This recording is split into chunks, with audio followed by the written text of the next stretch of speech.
What's going on, everybody? Wow, it's been a long time since I've done this. Shout out to everybody. I want everybody to check in. We doing this. We've never done an early live before, but Rico wanted to do a live, and then Manuel wanted to chime in a little bit. So uh, I'm gonna try to get on my phone, my iPhone, and so you guys can see my face. My camera's still messed up on my computer. You know what? I might get on Soul's. Soul. Baby, get soap for me, please. Okay. Y'all hold on 1 second. That's a good idea. You can get on Soul computer and tell her to set up. Everybody check in. Who's out there? Who's out there? Who's out there? We got one person up. We're gonna have some fun today.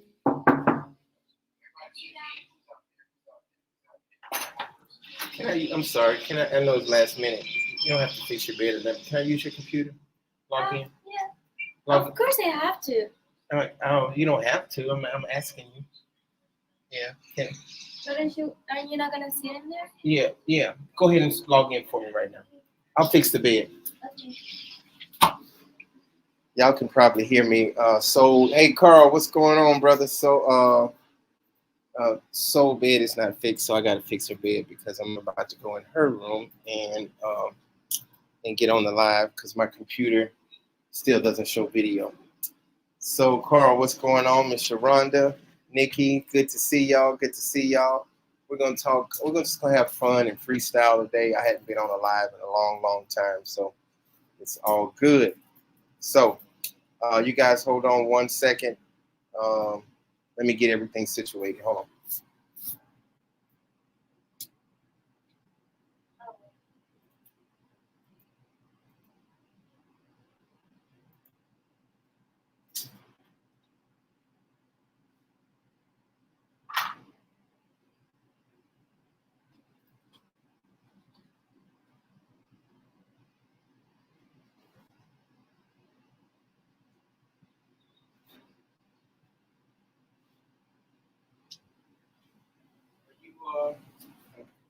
What is it called? StreamYard. Are you on StreamYard? No, not yet. I was logging into the Hey, Nikki. Hey. Miss you too.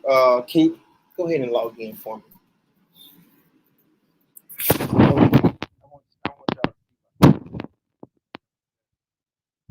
On in Soul's room. Anyway, Nikki, Carl, how you doing, man? Nikki, how you doing? What's going on? Congratulations, everybody! Congratulate Nikki on getting married. Congratulations! Uh, yeah, it looked like you started everything. Who got married first? Carl got married first, then Nikki, then me. Um, is loading so? Yeah. It's just slow. Okay, gotcha. No problem. Yeah. So let me read. What we got up here? I'm blessed. Omar Diaz, what's going on, Omar? Good to see you. I miss being on these lives with y'all. I'm gonna get everything situated so I can be on these lives. Rico's supposed to be on, y'all. Who else? And Manuel is gonna be on for sure. Also, wanted to talk about the situation that happened. All right. So the situation that happened with just click on it.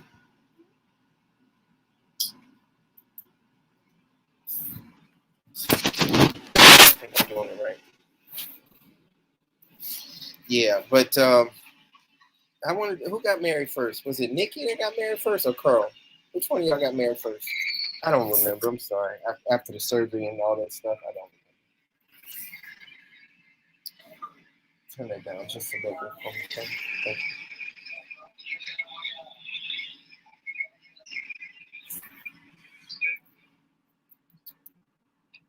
Yo, that's right. It was Carl first. It was Carl.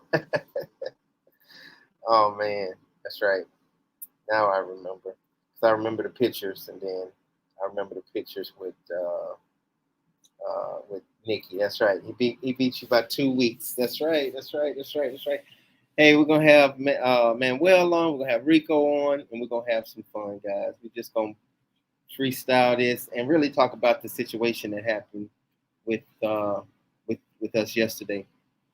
Pimp Boy, I know he changed his name, but I still got to call him Pimp Boy. Papa Boy, Brooklyn, what is happening, Coach? Great to see you back on the live. Kind of odd during the week, but glad you're back. Thanks. Yeah, Rico wanted to do something, and Manuel wanted to do something also. So we're going to just have kind of freestyle this thing and talk about, the topic at hand. Let's see. Okay. And I'm trying to get it where you guys see my face. So, Log in. okay, hold on 1 second, y'all. Don't log off. I'll be right back. Hold on.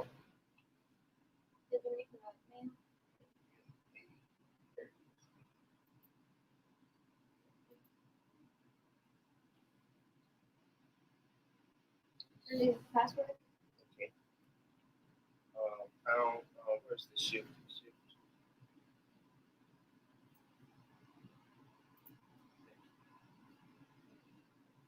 Oh wait.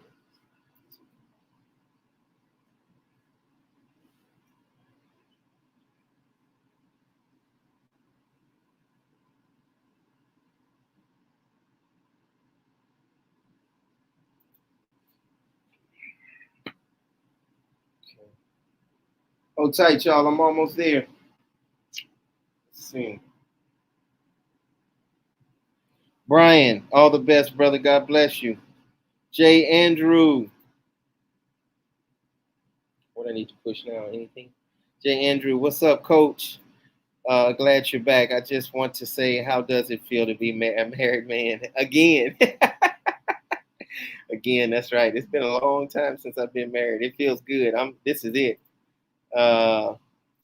Yeah, Carl, you got to watch the video, and then we're gonna chime in on it or whatever. Let me see.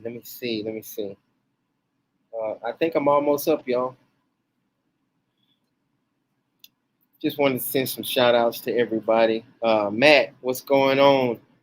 So, Coach, I'm kind of confused. Are you married? Yes, I am married. So, but we're gonna have the big ceremony. Thank you. Go ahead.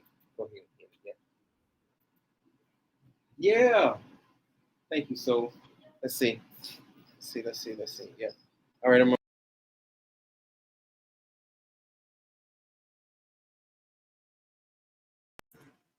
I'm up, y'all. Hold on.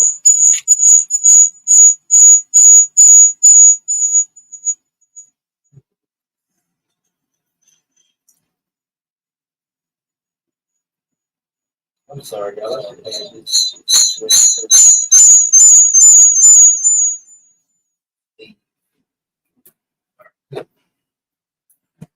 Shout out to everybody. Can y'all see me?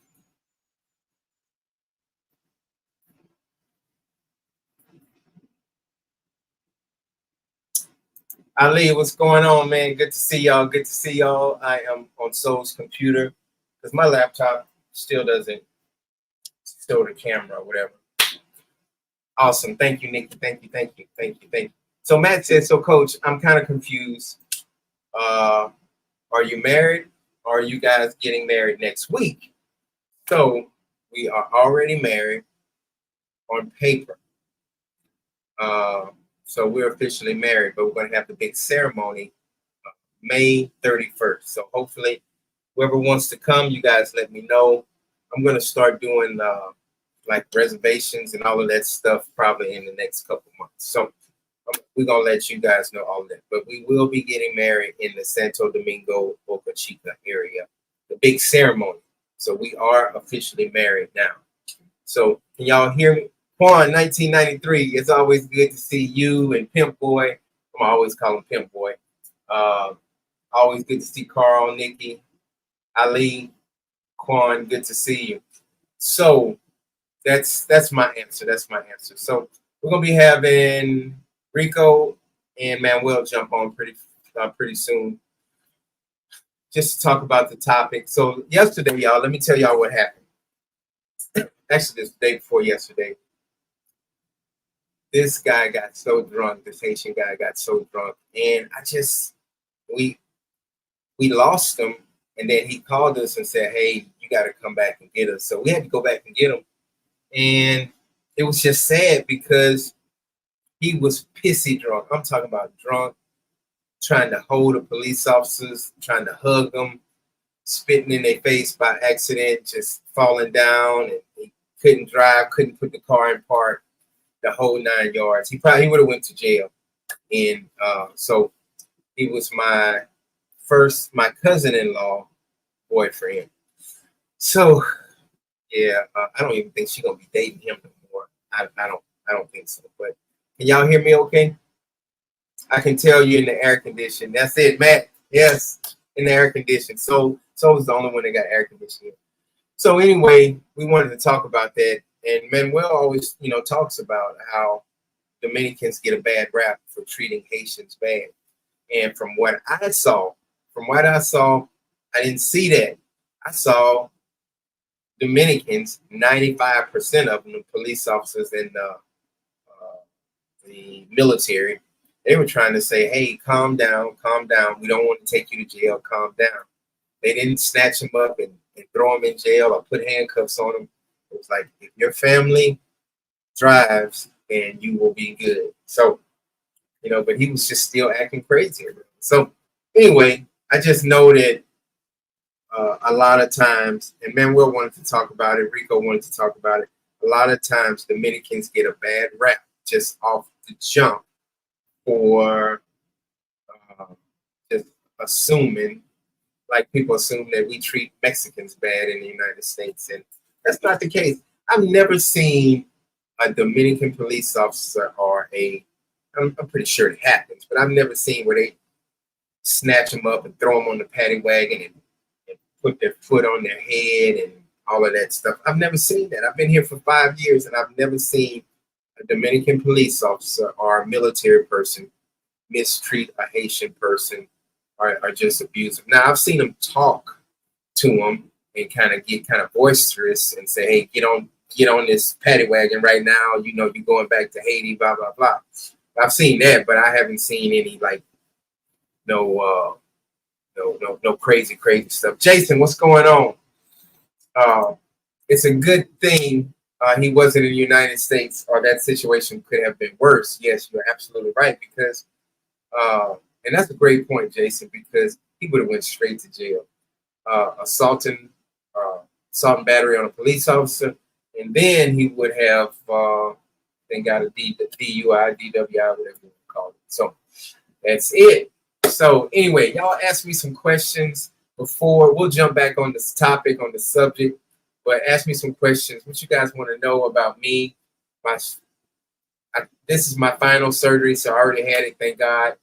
I can focus on, the kids program, the English program, what I've been wanting to do for the last 3-4 years, but I had to stop now, probably like in January, February, I want to start doing it again. So y'all have any questions? So yes, Dominga and I are officially married on paper.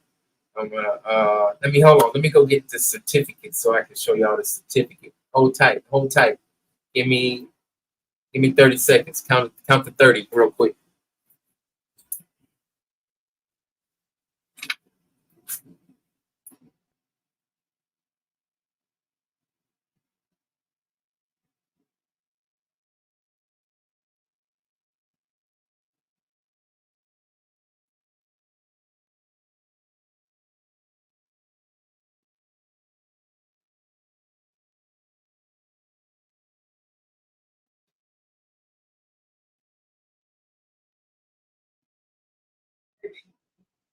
Goodness.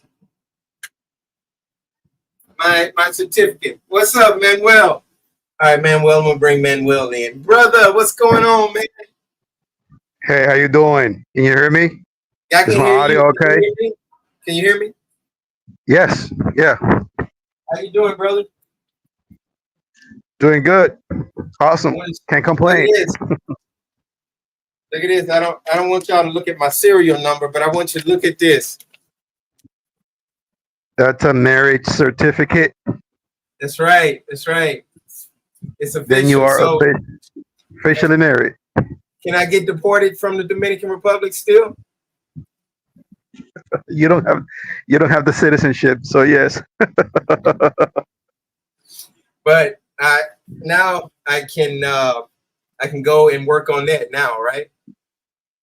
Exactly. Now you're married to a Dominican woman, and now you can just go ahead and apply for the double citizenship. So you will have Dominican and American one, I guess. Say hello to everybody. Is that a beer? Hello, everybody. Rico. Hello. Hey. Wow, tranquilo. Thank you, Hola. baby. Rico. Salud, Rico. Hey, I can't hear you, Rico. Can you hear me now? Ahora sí. Yes, now. Sí. You good, Okay. you good. Hey man, it's so good to see y'all. Man, What's up, Manuel? How you doing, brother? it's very low, Rico. Mr. Rico, it's a pleasure to see you again, sir. I will try to turn it up. Try to turn it up. Is it kind of low to you, Manuel? I hear him. Yeah. Uh-oh. I guess he's gonna come back up. Yeah, man. So how's your day, man? How's your day at work? It was good, but I don't know how's the temperature today, but I'm sure it's extremely high, even though it's not hot in here, but it's hot outside. Gotcha. Hey, May, before Rico comes up, May 31st, you guys, Manuel is going to be over the marriage ceremony and kind of helping out with everything. So here's Rico. Rico, can you hear me? Yeah. I can hear you. I was trying It's better now. Mike, but it ain't. Hey, before we jump over, I need somebody during my marriage ceremony. I need somebody to clean up the dog poop. I need you to do that for me, Rico, and throw the rice. Gotcha. Can you do that for me? Rico looks well rested. Like he was sleeping, he just woke up, he took a shower, and now he's having a beer. He looks like clean, relaxed. I wish. It's been a long, hard day, but it's kind of real. It's a lot of rain here right now, and the weather turning in the States. So we're going into the fall, so it's starting to get cold. See, I know you guys don't get that, man, because you be hot all the time. But in the U.S., it goes from, we're at the end. The summer's over. It's after Labor Day. So now, like, the leaves are falling off the trees everywhere. Weather's getting cold, and it's like you get up in the morning, it'd be like fucking 50. Then it'll get up to like 80 degrees in the afternoon, and then be back to 50. So people been sick. So it's cloudy, raining, just a damn mess right now, weather-wise. Yeah. Gotcha. So it takes us a while to get adjusted to the change, and we got to pull out all them damn big-ass coats and sweaters and stuff like that. Rico, I guess I never asked, but where in the U.S. are you? Which state? Maryland, right outside of D.C. Okay. Right outside Washington, D.C.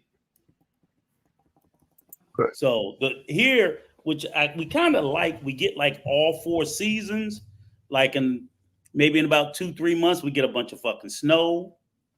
So we get like everything. You get summer, spring, winter, and fall. So it's good though, but now everybody's getting ready to start, the flu season hit. So everybody start getting sick, and that shit started spreading. So, and the kids went back to school, so they start spreading. It's just like a cycle every year when you go through this shit in the U.S. Right. So it's like you got to load up on your orange juice, load up on your meds, load up on this, load up on that, because one person gets sick in the house, then the next person gets sick, because you come indoors. Daughter got the flu, I get it, then my wife get it, then everybody's like, man, fuck this shit. We be in bad shape. Hey, I'm so glad we got Hatian Gunman, and shout out to Hatian Gunman, been here from day one with us, and shout out to everybody on in the comment section. But Hatian Gunman, what is your input on the situation that you saw, the video that you saw yesterday? And while he comment, Rico, Manuel, y'all go ahead and comment. I know y'all already saw the video. Which one you talking about? Fool for the one from yesterday with the drunk Haitian guy. Oh, I didn't get to see. I didn't even get to listen. I didn't get to listen. I did listen to the clip when Manuel went over it, and that was a great job you did, Manuel, where you broke down. And I always thought that too. You know, like I said, being Americans or any foreigners, you can't have a rush to judgment by what you see. But I always believe also, unfortunately, and that's just a U.S. thing. The fucking police tell you to do something, shut the fuck up and do it. Or you're just gonna always end up on the losing end, and I don't care what country that is. So, but yeah, I kind of figure I'm like, hey, they roll up on my ass, I'm getting in the back of the bus. I ain't fighting. Fuck that shit, because I know I believe my rights only exist as long as I'm still breathing. Once they put something in my ass and put me out of here, my rights ain't gonna mean nothing then. So I don't get why people resist and try to. I fight the police with a lawyer in court, but I'm not fighting your ass on the streets. Not the police. But I've always been taught and told that Dominican people treat Haitians like shit. Before I got here, that's what I was told, but I had never seen it. And then I watched it the other day, and you'll see the video. Rico's like, they were like, we don't want to take you to jail. We just want you to get in the car with your family and go home. Please put them in the car. We don't want to, of course they had that other, not police officer, but military guy. He had his passport because he was trying to get a couple dollars off of him, like Manuel was saying. But the other, I keep saying police officer, the other military, what's the word, Manuel? The other soldiers, right? The other soldiers, they were just like, nah, just let them go, just calm down and let Coach John drive. I think, like Manuel said, I don't think we can ever put it as it's all one way or all another way, because that's not necessarily the case. There are instances, and I'll be honest with you, from my time being on the DR, I'm like, I've seen everybody fucking over Haitians, not just Dominicans. I've seen Americans do it. I've seen other Haitians do it. You know what I'm saying? So I'm like, I've seen everybody try to take advantage and exploit them and will work their ass for pennies on a dollar. I haven't seen everybody do it. I'm saying I've seen people from every group do it. It's not just Dominicans that do it. I've seen Americans do that shit too. Try to pay them little or nothing because you think you can get away with it. I don't ever think it's certainly not everybody. It's just, you have instances where it happened, but you can't paint all Dominicans in that light anymore. But I've seen Haitians shit. They fucking damn near ran over Troy. So there's no innocent on this shit on either side. People you have instances where people behave badly, and those instances should be called out. But in that instance yesterday, that guy should have shut the fuck up and did what the police said. So in that case, the Haitian takes an L on that one. It's just that plain and simple. Right. It just did. Now I don't want to see nobody get beat to death. I don't want to see that. But lock your ass up and deport your ass if need be, by all means. But I don't want to see nobody get beat to death. That's just nobody. Right. Now the second part of that, Rico, when they said, okay, you can go ahead and leave, they had one military guy that had his passport and wanted a couple $100 out of his pocket before he gave it back to him. What do you got to say about that? That's just corruption. That's just corruption. Right. You know what I'm saying? I wouldn't even let him go. I'm like, lock his ass up. If he violated the law and you have a right, lock his ass up. Do your job. I ain't gonna side with you taking a hand out, because I'm like, now you ain't even doing the law. You know what I'm saying? So if you're gonna take money and let me stay, that's fucked up. That's so right. You can't take the money today and then tomorrow say you got to get out of here. But motherfucker, you took the money yesterday. You know what I'm saying? Like, you can't shake me down today and then tomorrow, well, I'm upholding the law. No, because they was taking bribes yesterday. It's got to be either take a bribe every day or do the law every day. But it looks like it was just one military guy trying to take a bribe. But that's why I said everybody don't do it. You see what I'm saying? That goes back to the same thing. One guy wanted to do the legit, but the other one, give me some fucking money. He don't give a fuck if you stay or not. That's why it's Right. always never 100%. So if I watch the honest guy, I'd be like, oh, they're honest. Then that's the impression I would walk away with. They're all honest. If I watch the corrupt guy, then I walk away with the impression that they're all corrupt. But they're not all one or the other. They're just depends on who Right. it is on what given day. Right. Haitian government says I wouldn't recommend any confrontation with police or military. Yeah. No. Go ahead, Manuel. Well, as I explained in the video, I was saying that those places that are close to the border, you will see more military presence. So what happened yesterday, it was not with the police, because if it happens with the police, he would have been in jail. This time it happens with the military, which is worst. Now, thank God that something bad didn't happen. So the reason why I believe something worse did not happen is because Barahona, that place where you were, is a small town. So there is a high percentage of possibility that this military people, they know the locals in the area, and they probably know your father-in-law. They know those faces, and since these people were around, maybe that's the reason why they had some kind of consideration. But if it was like in other area where you don't know anybody, I'm sure that he would probably go to jail for Now, having that that's a kind of good point. behavior. Yeah. That's a good point. That was my brother-in-law. That wasn't my father-in-law, but I know what you're talking about. But Yeah. my Maybe brother-in-law, they know each other. they were cussing each other out and talking about how they used to buy each other cervezas back in the day, and Yeah. so I could tell that they knew each other. But you know what I think? Correct me if I'm wrong, Rico. Before you say that, it's like those small towns in the United States where the police, they know the locals, and whenever new faces are in the area, they like know who's this. You know what I'm saying? So if you live in that town and I get in trouble, if Rico goes and talk to the police on my behalf, maybe the police would have some kind of consideration. Maybe. Mhm.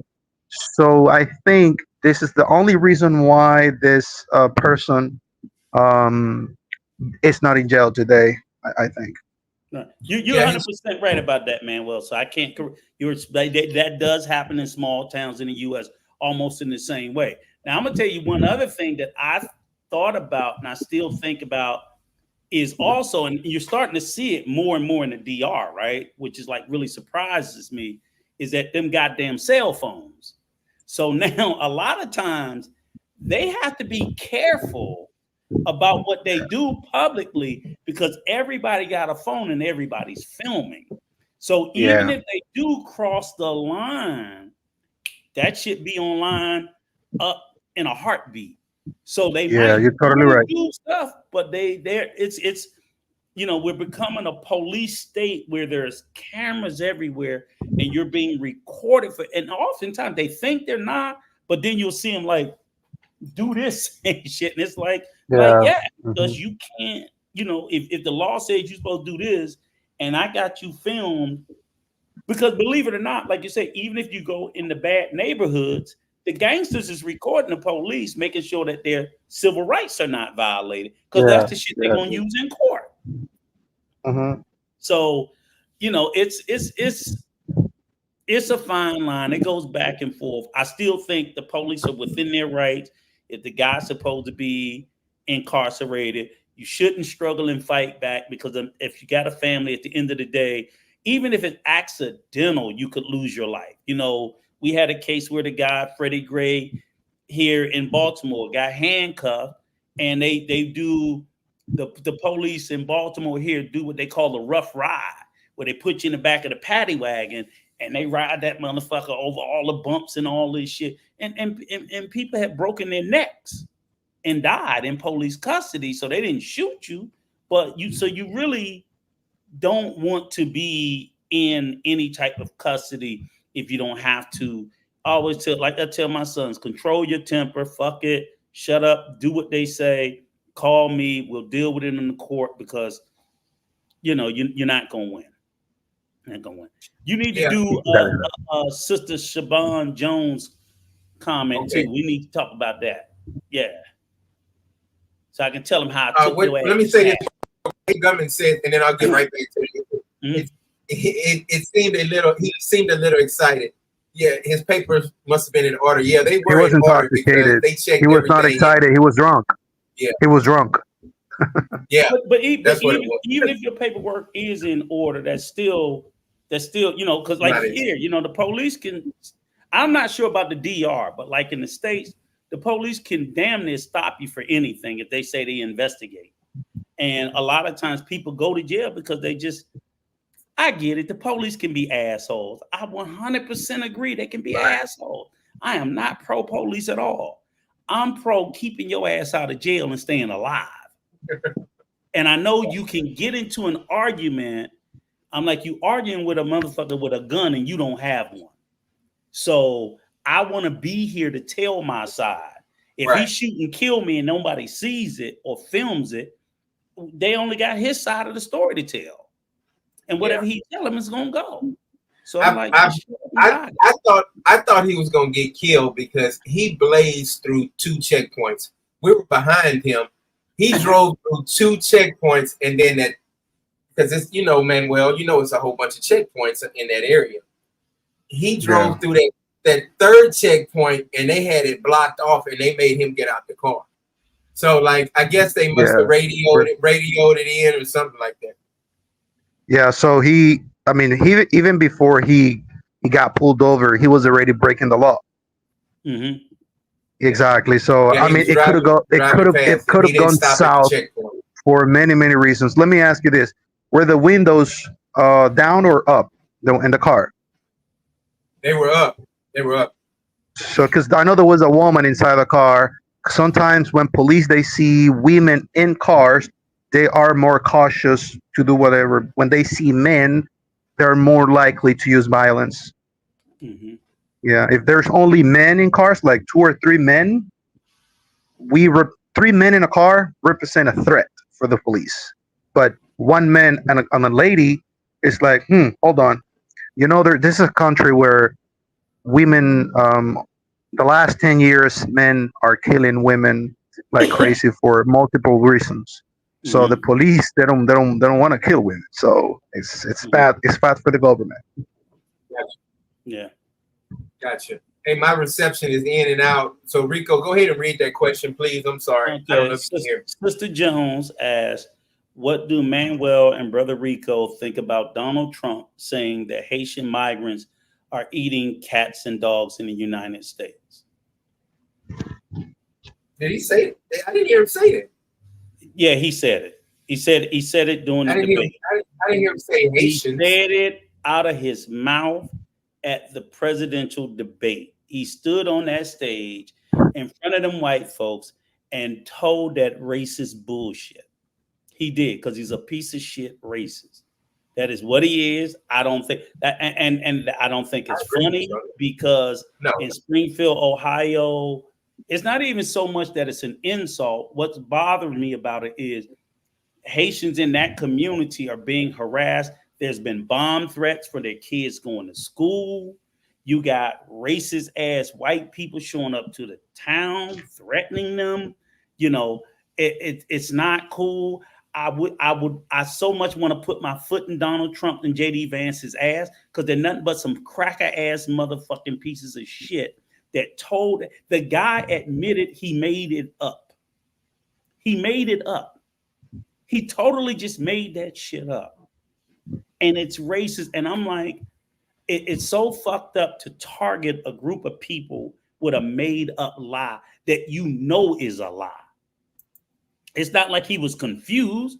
He made it up. And I'm like, just like he made it up about Haitians this time, it could be about Dominicans next time. It could be about Asians the next time. So we should never excuse that shit. Least of all from someone who's running to be president. What president goes around making up a fucking lie, a racist lie on TV? He ain't qualified to pick up dog shit. Can I comment? Or Rico, Manuel, did you have something to say? And of course. There may be a whole lot of fucking Haitians that eat cats. That motherfucker ain't aware of it. That's right. And you know what? There was a case of an American citizen who fucking killed and was eating a cat, which started the story. It wasn't a Haitian, it was a fucking American that did it. I know for sure when I in the 80s and 90s, we saw walking down the street when I was 10, 11 years old, I saw some Chinese people, Vietnamese people cutting up a cat and dog in the backyard. They do it in Japan, they do it in Korea, they do it in a lot of countries, but they do it in it's a small percentage, even in those countries where legally you can. When I was in Korea, you had dogs hanging in the fucking butcher shop, skinned. Right. You see it on YouTube. Yeah, you see it on YouTube. That was like maybe 5% of the population that did that shit. But Rico, you're right. Donald Trump made it look like hide your pets, hide your cats, hide your dogs. Like they gonna snatch your dogs up and eat them. His whole point was to motivate the white racists in America to come out and vote for him. And he's been doing this shit ever since he's been running. He's been trying to motivate white, and I get so frustrated when black people, I'm like, motherfucker, he want all of us out of here. What is wrong with y'all? He don't just want Haitians out. He want every black. He want every fucking Asian. He want us all out of here. So I'm not going to dump on those people or co-sign that bullshit or joke with it because it was fucking stupid and it was insulting. Right. And I'm offended by it. Yeah. And I ain't fucking Haitian, but I'm mad as hell about that shit. Oh no, because it's frustrating. And I did a little clip on it. It's not frustrating. He need to be punched in the fucking mouth. Oh yeah. I mean, look, they had 3 people try to. Yeah, exactly. And somebody else gonna try too. And that motherfucker wonder why. How you do some shit like that and then wonder why somebody taking pot shots at your ass? On the golf understand. Course. Now, you just don't do shit like that. This is what I say. Why even bring it up in the debate? Even if it is true, why even bring it up? Because he's a fucking racist. I don't know why y'all keep asking why a racist do racist shit. Racist people. But he did that back in 2020. He did it. He said that Mexicans and immigrants crossing the border are rapists and criminals. Oh yeah, he's always been racist. He's always been racist. Motherfuckers act like they woke up today. Well, how you? I'm like the Central Park 5. He's still saying they need to be executed. He's still saying that. The motherfucker got sued by the U.S. government because him and his father refused to rent to black people. This has been back since the 70s. He ain't no new racist. He been a racist his whole fucking life. So if you hear him say some racist shit, why are people entertaining it? There also claims that maybe. Right. No, I have heard that they do it. It's everywhere. Even in Louisiana, they do voodoo. So but anyway, go ahead. Yeah, but don't compare Louisiana voodoo with Haitian voodoo. It's in Haiti, voodoo is like number one. It's their belief. But I'm not saying that what Donald Trump is saying is true. I've never seen Haitians eating cats or dogs in the Dominican Republic. I have heard Haitians eat cats or dogs or whatever in Haiti. Though it is not Haitians eating cats, it's a small number of people that they like to eat cats or dogs, and they eat cats or dogs. But it's not like everybody's eating cats or dogs. There are people they do it because they do it because they like to do it or whatever. But I've never seen that with my eyes. However, in 1979, there was a hurricane in the Dominican Republic called David, in English, that destroyed San Cristobal, where I'm from, the south. And there was no food, there was nothing. And Dominicans started in San Cristobal eating cats because there was nothing else. There was nothing, no electricity, no nothing. Everything was flooded. In San Cristobal, my father told me that there was nothing else to eat for like 2 weeks. So people had to do what they had to do. We all There would was be enough. eating fucking cats if that happened Exactly. here. We all Yeah, it would was be. flooded. Me There was too. nothing else to eat. I'm talking about 1979. It's been more than Put 40 enough hot years. sauce on that motherfucker, it tastes good. Yeah. So my father told me that he ate cats himself, not because he wanted to eat cats, but he had to. Oh, There you was would no starve protein. to death? There was no meat. No meat. Yeah. So yeah, he even told me that you should never eat the female one, but the male one, because the female one, the meat is not good. It's the male one. So Really? how do I know all this kind of information? Because someone who did it taught me. So, but it's yeah. So, but it is not like Dominicans eat cats. There is an. I'm telling you the context when this happened. Now, I want to know something. Um, Can he I say said, this before? I've seen the news, like there is like 20,000 Haitian migrants in Ohio. Is that true? 20,000 is a Yes, lot of people. it's about but 20,000 is nothing in the U.S. That's a You drop ought in to the bucket in the you ought to U.S. see that. You ought to see the Yeah, Mexicans. Yeah, 20,000 is dropping. And here's the thing. Here's the part. See, and this is the other part of the story no one tells, right? So that town, Springfield, Ohio, a lot of people had left the town previously because jobs had left. Then certain jobs started coming back, but people wasn't coming back. And here's the thing that people don't talk about. First of all, the fewest amount of immigrants that's in America probably come from Haiti. The fewest amount. America is strict as a motherfucker on letting people immigrate from black countries, Yeah, black. which Haiti is a black country. Right. They are, see, you know, in the U.S. they have And a what's make called. sure the Dominican Republic is a black country also. Well, they don't look at them that way though, but they definitely look at Haiti that way. They definitely identify Haiti as a, and I don't mean just Haiti. That means Haiti, Jamaica, a lot of countries from the Caribbean that are predominantly black, Jamaica, Barbados, Trinidad, as well as African countries, right? That's always been a U.S. immigration policy. It's always been first more favorable to European countries. We can guess why. We can guess why it's so favorable to countries in Europe, Germany, France, Italy, places like that. And then subsequently, for the longest time, U.S. immigration policy has always favored Europe, and it always discriminated against Latin America and black countries because they didn't want those immigrants in America. America has always wanted to be that's why it's like, even now it's still what, 60% white. At one point, America was like 80% white descendants.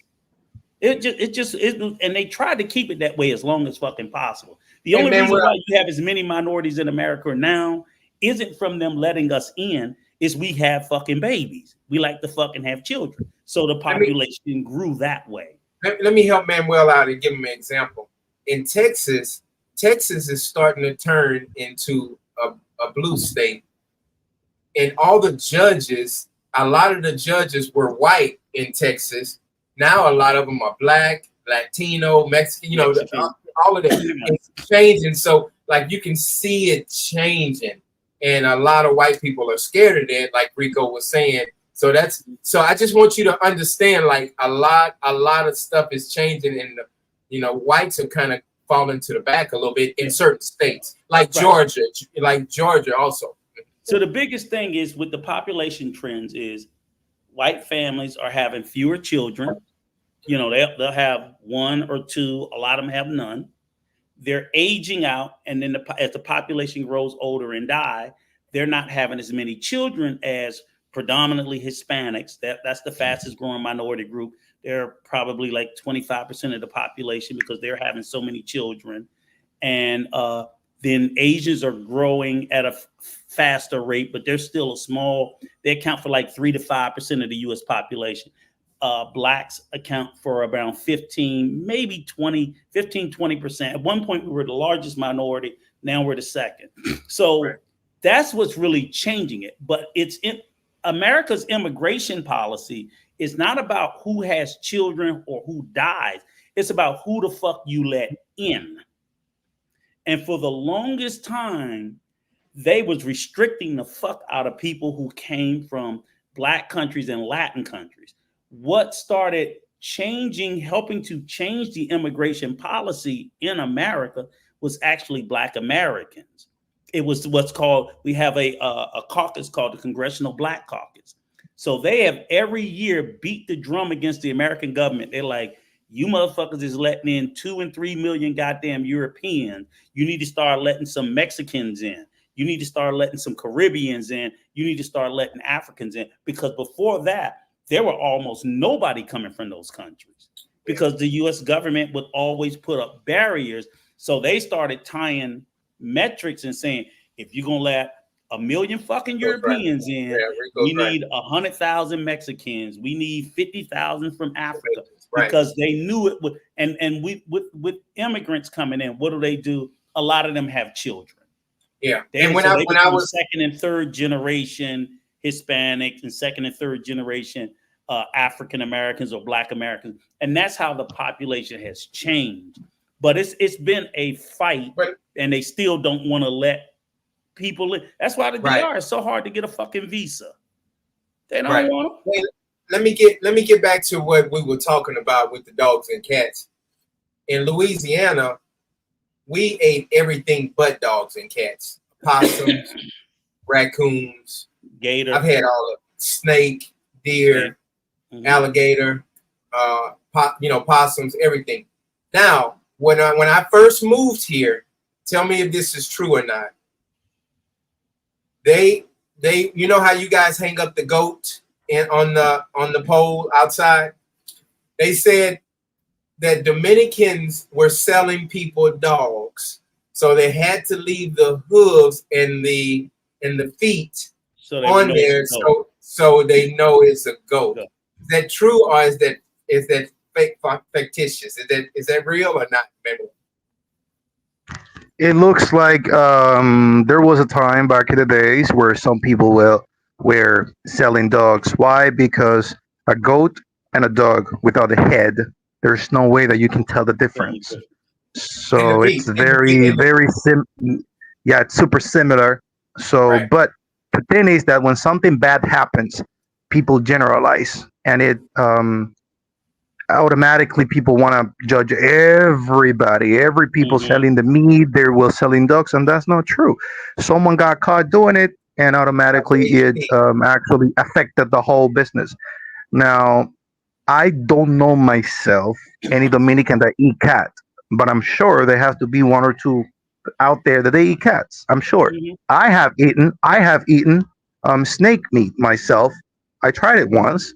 They were cooking a snake, and for me, it tasted like fish, but I never ate it again. I tried. There is a place close to Punta Cana. It's called Higüey. I don't know if you've heard of it, Rico. When you come to Punta Cana, Higüey. Actually, Punta Cana is part of Higüey. There is a town where people eat horse. People like that meat. They have horses. Horse. They eat horses. Horse. Yeah. So but American, they used to eat horses all the time in America. That's right. Back in the cowboy days, they didn't. Especially when they didn't have any food. Right. Yeah. So I mean, and I just want to button up the situation on the Haitians in Springfield, Ohio. It's actually what's messed up with what Trump did. He painted them in such a negative light, but the mayor of the towns, it's a complete. They've been nothing but a positive because businesses were struggling for workers, and these people came in, and these were the workers that the town needed. So. Instead, these people the town has gotten, and what happens with workers? You get more. The town has a bigger tax base. Can't tax people if they don't have jobs. They got jobs, you can tax. You can tax the companies, you can tax the workers. So they needed that. These Haitian immigrants came in and fulfilled that. And then this asshole goes and makes this shit up completely out of the air. And got these people with their fucking kids can't even go to school because you got a bunch of racist ass white people coming in there, calling in bomb threats and sitting outside your kids' schools with fucking AR. That's the thing, man. Well, that's the one thing I do admire about the DR. It's not a gun culture. In America, you get them fucking crackers riled up, they will be patrol. You think them motherfuckers, they be loaded to bear with guns. And that's just not cool. I don't want my kids coming out of school and a bunch of racist ass white people screaming shit at them with AR-15s and shit. And half of them are fucking crazy. That's America. If Trump loses, it's something gonna pop off. I don't give a fuck about that, but I'm saying. I'm just saying what you saying. It's gonna pop. Something gonna pop off. And then I'm gonna give the government shoot them down in the fucking street. Fuck that shit. I don't care, because we got too many guns in this country. Anybody can get a gun. I don't care how crazy you are. And then for him to sit there and motivate people, that's like me motivating a bunch of white people to come to San Cristobal right now with guns and say them brown people in San Cristobal is fucking fucking up the country. Right, and all of a sudden you look up tomorrow and you got 10,000 white people with fucking machine guns walking up and down the street. Yeah. That's what he does. Yeah. I mean, it's bad. Now, Manuel, if I wanted to get a gun, illegal gun here, is it hard to get? An illegal one? Illegally? Yeah. You will be able to get it. You will be able to get it, but if you ask me, I will tell you don't do it. Of course. I'm just hypothetical. Yeah. How much can I get? Hypothetically speaking, you can get anything illegally. Anything you want, you will get it. No, but when it comes to guns, yeah. Do side guys next comment. Okay. Right here? Yeah, the next one. The next one after that. Yeah, and I do want to say this. I agree with you there, side guy. Nobody's promoting no more. The same way like Manuel say, okay, the DR can't be a welfare state for Haiti. I don't think the U.S. can be a welfare state for anybody. I'm not promoting that. I'm just saying these people that are here, they were all legal. They're all legal. So you can't, we don't want a welfare state and open borders, but I don't want legal people here to be harassed and discriminated. I don't even want illegal people here harassed or discriminated. I'd rather you get them, you deport them. Okay, that's fair. But in the meantime, I don't think we should be walking around threatening to blow up their schools and shit with their kids in it. You know what I'm saying? I don't think we should be doing that. If they're here illegally and you want to deport them, and that's the law, fine. But under no excuse should we be doing this extra shit. And that's the problem. And Donald John Trump is a fucking racist piece of shit. He's always been. And when he made up a lie, if you say, hey, we need to deport him, I ain't got no problem with that. What's this dog and cat eating shit from? Yeah, that's then just you got people wanting to shoot you over their fucking pets. That's These Americans love their fucking pets. Oh yeah, they love their fucking pet. They'll kill you over their fucking dog. So you think I ate your fucking dog or your cat because you can't find it, and you ready to blow my fucking head off? And he made the shit up. Come on. That's all I'm saying. Rico, I don't know if you knew this, but my name is Donald John. It's just like exactly like Donald Trump. It's exactly. Yeah, you look like that motherfucker ill-gotten child too. That's what the yeah, they brought in legal. Weird thing is that those patients were brought in illegally during the Trump administration. Yeah, but you know what, side guy? Whether the bomb threat came from outside the U.S. or not, if he hadn't, let's be honest here. Look at this side guy last comment, the last one. Let's be honest here. Hold on. We wouldn't even be having this conversation. The next one. See, that might be true. Maybe the bomb threat did. Maybe it was a hoax.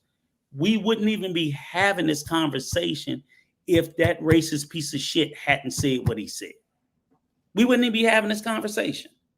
So we can't take that away from the fact that a group of people was minding their own fucking business legally, and this guy put a bullseye on them for no reason. For no reason. That's undeniable. Right. That's undeniable. They were I'm minding my business, and you put a bullseye on me for no reason. Yeah. That's what's not cool. Yeah, it's going. But do you think it's going to get worse before it get better, Rico? He's trying to make it worse because he's trying to keep his ass out of jail. I'm talking about both sides. Just either win or lose. Win or lose. No, You think? I think this is what I really hope for, and what I think is, like, I can vote Republican all day. I can never vote for Donald Trump because he's a fucking racist. Period. I can give me Bush back, give me Cheney, give me all those motherfuckers. Give me somebody with some goddamn sense. He's a fucking idiot and he's a racist. Anybody else over there, I could have fucking voted for. So what I hope will happen is, because America's always been fucked up politically. It's always. It's just the fact that he brought a level of shit and lawlessness that it didn't have before. Our politicians used to just lie and used to just steal money under the table, but still acted like they cared. This motherfucker is stealing in our face, and he's talking about grabbing by the pussy and all other kinds of shit. So that we've never had before, and that's what needs to go away. He needs to go away with this, the attitude of I can do whatever I want. We didn't used to have. Politicians used to lie to us, and they used to steal, kind of like they do in the DR, right? Oh, they say all the sweet things, and all U.S. politicians all do it. But he put lawlessness in the game, and that's the people who do that is countries that have dictators. That's what he's made it. Normally, we just had crooks. I can vote for a crook. I can't vote for a dictator. Right. That's a difference. Right. Yeah. Ali says, bro, when the Haitians started coming in droves to Miami, the crime rate went down. They are poor, not immoral. Yeah, you're right. Moral. Sorry. Yeah. But I mean, it's just not that. It's just they're not doing that, you know. And I know that, you know. So, and most of them are concentrating. And like I even got upset with one Haitian guy because he was debating it earlier, and I'm like, dude, you keep sitting there talking about, oh, I was teased by black people. I was teased by black people when I was a kid. So that's why most of us don't fuck with black Americans. I said, but you notice this? All the Haitians that came to America, where are they at? In the hood. Like 90% of them are in Miami, right? Right. What part of Miami? Are they in South Beach? No. Are they in the white parts? No. They put you with the black people, and those are the only people that you sit there and say you got a problem with is the black Americans. But that's the only fucking place when you come in America, you get to go. Because they ain't letting your black ass go to them white neighborhoods. Man, when you come to America today, tomorrow, you ain't going to no white neighborhood. You out your fucking mind. You're going to be living with us. Well, if he got the money, he can. He ain't got the money. Okay. You know what that well got. And 99.9% of them that come ain't got the money. And where do they drop them, coach? They all get dropped Bronx, in poor neighborhoods. Bronx, Manhattan, and the poor areas. That's what, man. Right. So I'm always like, y'all gonna end up with us because they ain't letting you go with them. You just ain't. You just ain't. And I'm like, so it's never lost to me. I'm like, and then like the guy was arguing. I'm like, but you sitting here talking about your country was exploited by America. Did you think that was American black people exploiting Haiti? Because it wasn't. That was American white people. There was white people with money going over there taking all y'all fucking resources. Ain't none of them resources come to us. It just doesn't. Hey, Side Guy says, ultimately, what I would like to impress on people is that we all should be kind to one another, regardless of race, nationality, whatever. And it's my opinion that elites want us to fight and divide. That's great. Yeah, I 100% agree with that, Side Guy. I totally agree, man. Thanks so much for everything you do for the channel, too. Emily says, hey, Coach, just started listening to your live. Tell Rico I am a Trump fan, and he is speaking the truth. Trump is our only hope right now. U.S. believe me. So, but you're against Trump. Right? No. She's saying that Trump is speaking the truth. So I know, I'm saying that Rico is against Trump. Right, I know, but she's telling me that Trump is speaking the truth. Trump was not telling the truth when he said those Haitians was eating cats and dogs in Springfield, Ohio. That's not the truth. The mayor said it. That's not the truth. So my thing is this, right? If we sit, man, well, me and you having a conversation and you tell me a known demonstrable lie, I'm like, okay, I can show you that that's not true. You know that's not true. And you tell me that lie. What does that make me do? It makes me doubt everything that you say. All of it. Yeah. All of it. Now, the rest might be true, but in my mind, because you told that one demonstrable lie, and I knew you knew it was a fucking lie, and you lied to me, I can't trust anything you say. Right. No, I see what you're saying. Heavenly says, okay, Rico, I know for a fact that hold on, Rico, they eating cats and dogs. So I know for a fact that I've seen some Chinese and all types of people eating cats and dogs, all types of them. But go ahead, Rico. Go ahead, Manuel. Can I say something? Go ahead. Yeah. Well, I mean, we didn't say that Haitians don't eat cats. What we said is that they probably do it in their country. A minority of people probably eat cats or whatever, but it's not like Haitians eat cats to survive. I don't think that's the truth because I live among Haitians and I don't see like the cats are disappearing every day. There could be 2 or 3 Haitians that like to eat cat. Probably yes. I don't have evidence, but there's probably is because there are also probably 2 or 3 Dominicans that like to eat cats. So they're humans. So there's probably the case. Also, they eat dogs in Japan, in Philippines, in those places. What I think it's wrong is going to another country, for example, the U.S., and eating cats and dogs because the U.S. culture, you guys love your pets. Now, that would be like a cultural clash. Now, I don't have evidence, nor Rico, nor John, that these Haitians in Ohio are eating those cats and dogs. Right. But if that is true, assuming the case it is true, then it is wrong. It is wrong. Right. If it is true, which I don't think so. My point is, it ain't all of them doing it. It might be 1 or 2 or 3 of them. The point is this. Right. But the point is this. Why even I could sit there and say, okay, they raping people. You know what I'm saying? Like you said earlier, man, about they probably killed somebody. But if I don't have any fucking evidence of it, why even say it? We know people do all kinds of shit. And guess what? So do white Americans over there. But Donald Trump picked black Haitians to dump that shit. He could have ran a laundry list. Oh, well, I hear in Springfield, Ohio, they be messing with their own daughter. Okay? Because guess what? There's motherfuckers in America doing that. But it ain't all of them. So why would you even say that? We do know that people in America have been committing incest. We know that. Right. What the fuck you ain't say that for? Because you know how stupid it would be to make that claim without any evidence of it. But we know it's going on. We know it goes on. We know somebody right now beating the brakes off fucking kids. We know this shit. Right. We know it's like on the news. Yeah, I've seen it on the news, the U.S. news, the international CNN, and those news. Example, when they say a man killed his wife and daughter.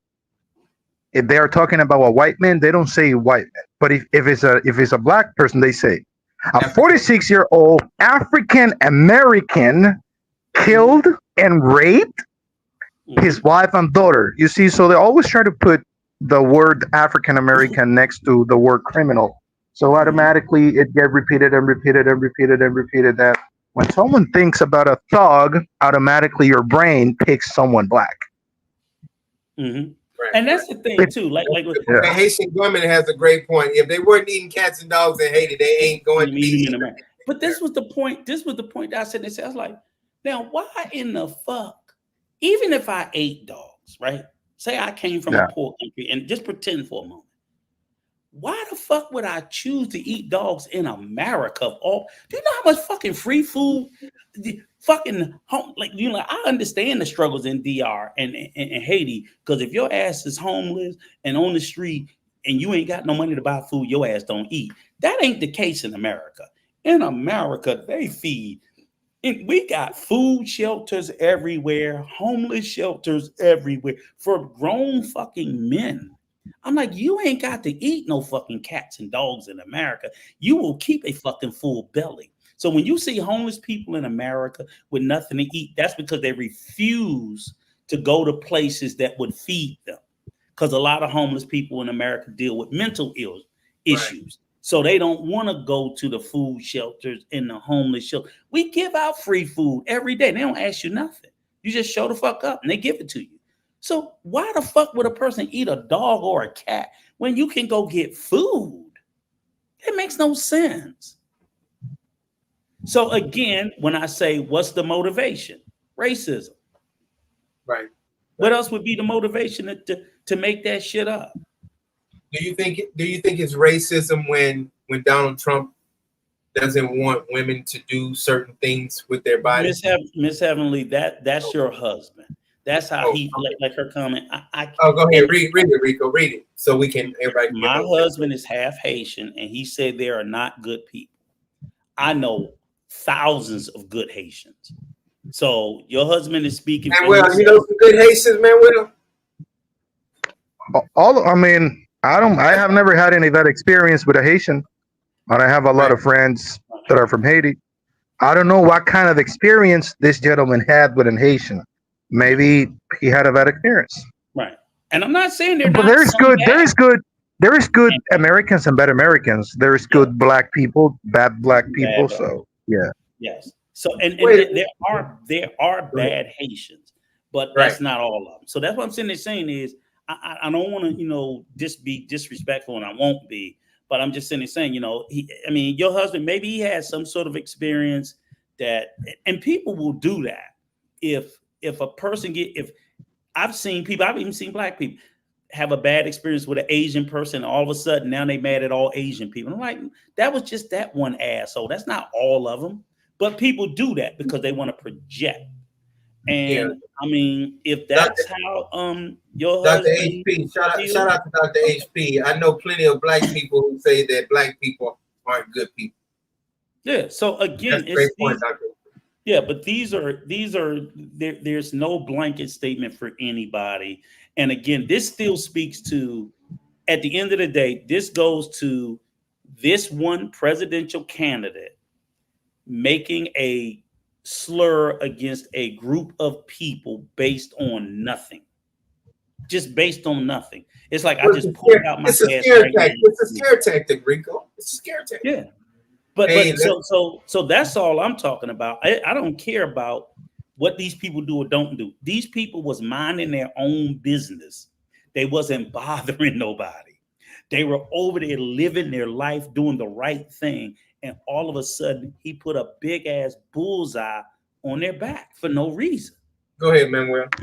There is something, Rico, that I'm not sure if you will agree with me or not, that I always been trying to correct John on this one. Sometimes black people, they don't want to take responsibilities for their actions, and they want to blame everything to racism. Everything that happens is racism. Racism. This is race. Hang on. I just heard a car went by real loud, so I want to make sure I hear you again. Go ahead, start off. I'm sorry about that. Sometimes on the street. Yeah, sometimes black people, they don't want to take accountability of their actions, and they want to blame everything on the system. Oh, this is racist. This happened because I'm black, or that happened because I'm black. So I don't think that's always true. Go ahead, Rico. I agree. I think most black people agree with that. I think what happened is because this is what I think happens, Manuel, is if I see something systemic and I call it out, then the person, the non-black person or the other person will assume everything I see is based on that systemic injustice. It's like, no, I'm just pointing out, here's something systemically discriminatory and racist. Right. Not saying everything is. I'm saying this thing is. But because why I don't take that as a defense mechanism, because then what they're telling me is they plant that seed of kernel in my head. Oh, you can't call everything racist, right? So now what do? I don't call anything racist, even when it is. Right. Even when it is, I don't call anything racist.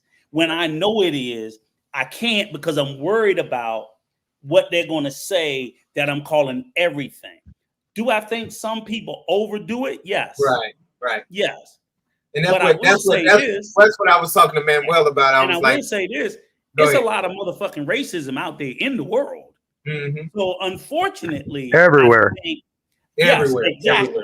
Exactly. So what I'm saying is, if it sounds like sometimes we're calling it out too much, I'm like, it's a lot of fucking racism out there. But it is some racism. And my point, listen to this, Rico. It is some racism in blacks where they say, "Oh, I didn't get this house. Oh, sir, because your credit score wasn't good enough." No, and then they switch it up and say, "Oh, because you're racist." And I was telling Manuel that does happen sometimes where black people do throw the race card out sometimes. But here's the thing is, so I'll tell you for a perfect example, right? You know, like you have homes, Manuel, right? So here's a huge thing that we found out, a large amount that's cost Black Americans billions of dollars, billions with a B, right? So I'm trying to sell my house, right? They come in and they give you what's called a home appraisal, meaning they tell you how much your house is worth. So they might tell me, "Oh, okay, Rico, your house is worth $500,000. I'd be like, "Oh, okay, but that don't sound right. That sounds a little low." You know what I do? I then go through my house and I take all the pictures of me and my family out. And I put up some white pictures or no pictures, and I have a white person show the house. Then they come in and they appraise my house at $700,000. They just discriminated against me by $200,000 just because. And the only thing that changed about my house was that they thought it was a white person's house and a black person. That's been happening for decades in America. And every time that happened, that's billions of dollars that was taken from black families, which is how wealth gets generated. That is a demonstrably discoverable fact. And then, but I shouldn't say anything because that's all they offered me for my house. So that must be all it's worth. You see what I'm saying? So it's like, well, do I not complain? Because then they're going to say I'm screaming about racism about everything. But if I don't complain, I'm getting fucked out of money. And that's theft. That's literally stealing money from me because they're paying me less than what it's worth. Right. They're not paying me less than what it's worth because I was willing to sell it to them. They told me, which they've done historically, they've depressed the values of property owned by black and brown people while inflating the value of their shit and then turning around and selling it right back to you for more. That's just one example. So there are lots of things like that. Even in America, where you still go through job discrimination, you know, where people where they'll discriminate against you based on your name. So I can send in a resume. You can send in a resume. If mine is Charles and yours is Manuel, you're more likely to get discriminated against, even if our credentials are equal, or maybe yours might even be better. Because there is some discrimination in when they look at black ethnically sounding names and even some Hispanic names over white people. You get discriminated against. But let me say this. I really want to hear, Rico's opinion on this. This Heavenly said something. Shout out to Heavenly. I appreciate your comments, but I really want to hear what Rico says about it. Trump puts a bullseye on illegal immigrants. They are taking over so much. I'm ready to leave the U.S. for good. Rico. I mean, if you want to leave. But I'm not leaving because of it. America has been a country of fucking immigrants since its inception. America has always had immigrants. it's always had an abundance of legal and illegal immigrants. It has. It always had. America has never not had a shitload of illegal immigrants. They just now care about it politically. So they have, to be honest with you, I don't think we have any more undocumented immigrants in America today than we had 100 years ago. Just 100 years ago, most of them were white. 100 years ago, most of the illegals in America were white. And they came from Ireland and Italy and Poland and Germany. America didn't give a fuck then. They only care now because the immigrants look a different way. Right. So, and guess what? They were giving them shit then too. Okay. So guess what? After World War II, they gave all them goddamn immigrants that fought in World War II home loans. Matter of fact, even before that, the 40 acres and a mule that they didn't give my ancestors, they gave to them goddamn immigrants. Them immigrants went west. They got the acreage.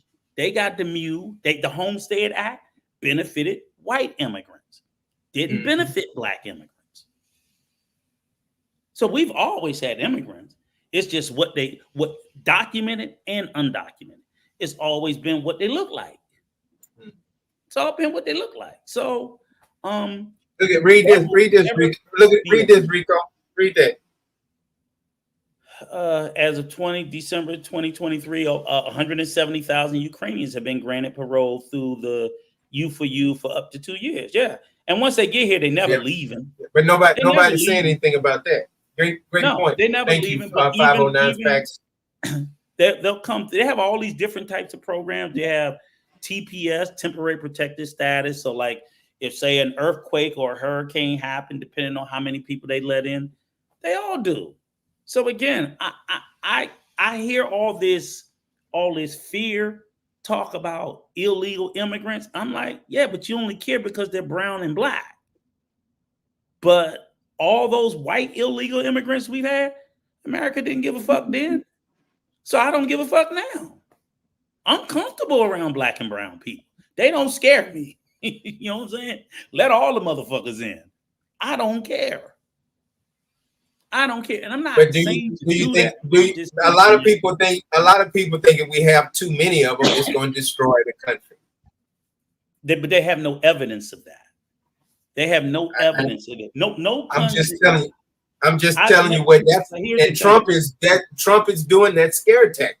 But here's the thing: I've never seen a country on the planet ever be destroyed from too much immigration. I've never seen it.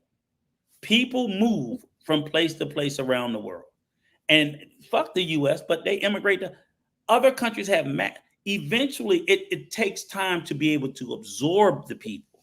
But a lot of times when you have a large amount of immigration that comes in, they don't come in and just sit on their ass and do nothing.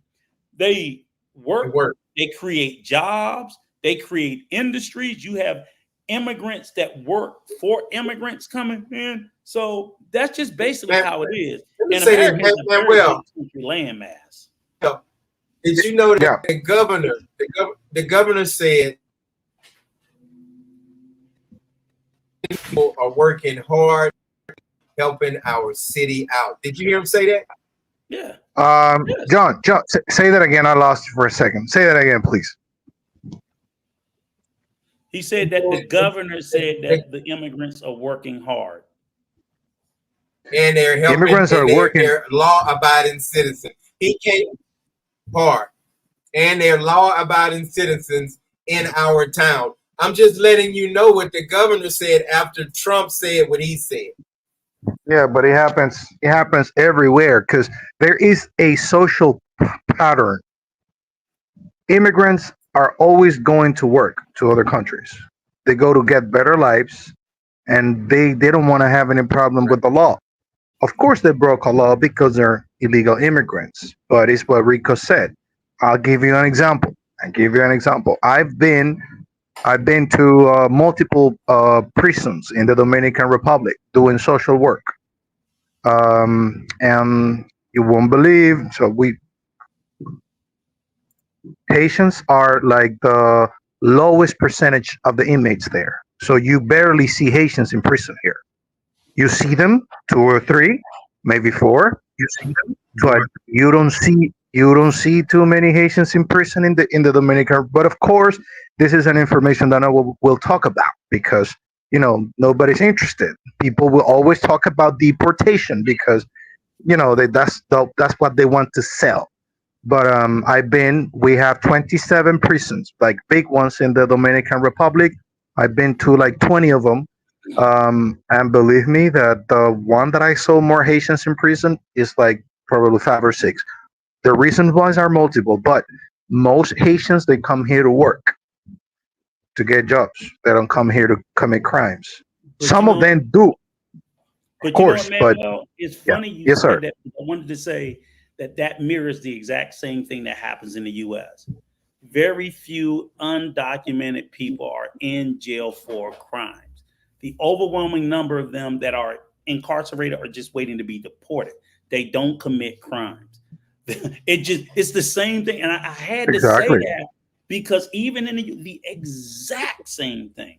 You do not see they are trying to stay out of trouble, stay under the radar. They want to work and send money back home, and that's it. So, They pay bills on time. They yes, don't want any trouble. they Yeah. don't want no trouble. But it'll be 1 or 2 that do something. And all of a sudden, they'll Yeah. make it a big story because that's what they want to do to push the narrative about people not being there. And that's the problem. So I did want to say this because I'm glad you highlighted Dr. Black, because that's what I think is the problem.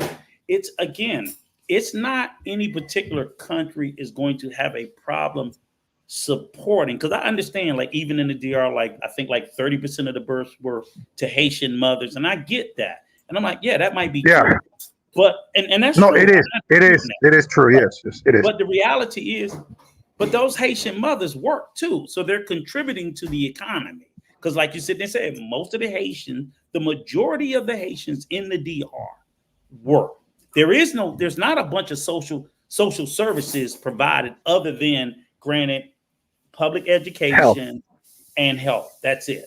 But outside of that, there's no housing support. There's no food support. So they have to work. They have to work. They have no other choice. They have to work. You get there, you're gonna work, or your ass ain't gonna eat, or you're gonna starve to death. There's no middle ground. So, and that's the same thing in the US. So, but what I think is the problem is what Dr. Black so succinctly went to is the dominant culture, I say in the US and in DR and every other country, what they fear about immigration is over time, as more and more immigrants come to a country, it changes the culture and it changes the culture of that country. But that's to be understood. All countries go through that. And maybe, they don't like it's too rapid, but I'm like, all countries go through that. Eventually, over time, your culture should change anyway. And like I told somebody, I was like, so when people are like, oh, you got to understand the culture, I'm like, there's a lot of Dominican culture I like, and there's a lot of that shit that need to change. And I don't mean from Haitians, I mean they need to evolve and change better for itself, because if a country doesn't change, it gets left behind. So that's what I think is the fear. I think the fear comes from, and that's the same thing in America. White Americans, who do all this hooping and hollering. We a Christian country. And I'm like, don't none of these motherfuckers go to church. Maybe we should, but we don't.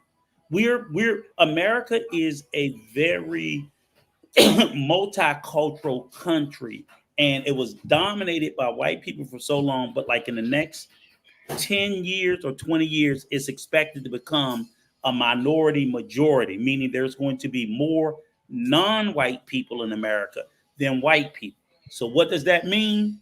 That means that white culture It's and the declining. other culture goes up. Big time. And I'm like, you motherfucker, you just got to make room. Get on the train or get left behind, because we're not going to not do it because it makes you feel uncomfortable. And that's sort of like the same thing I would tell Dominican people is that, like, look, if that's what it takes, especially if it takes, like, this is one thing I've thought about it. I said, they were, and I'm gonna shut up after this. They were talking about bringing this, I think, semiconductor chip manufacturer. They're talking about bringing To the into DR. the DR. To the- And Yes, yes.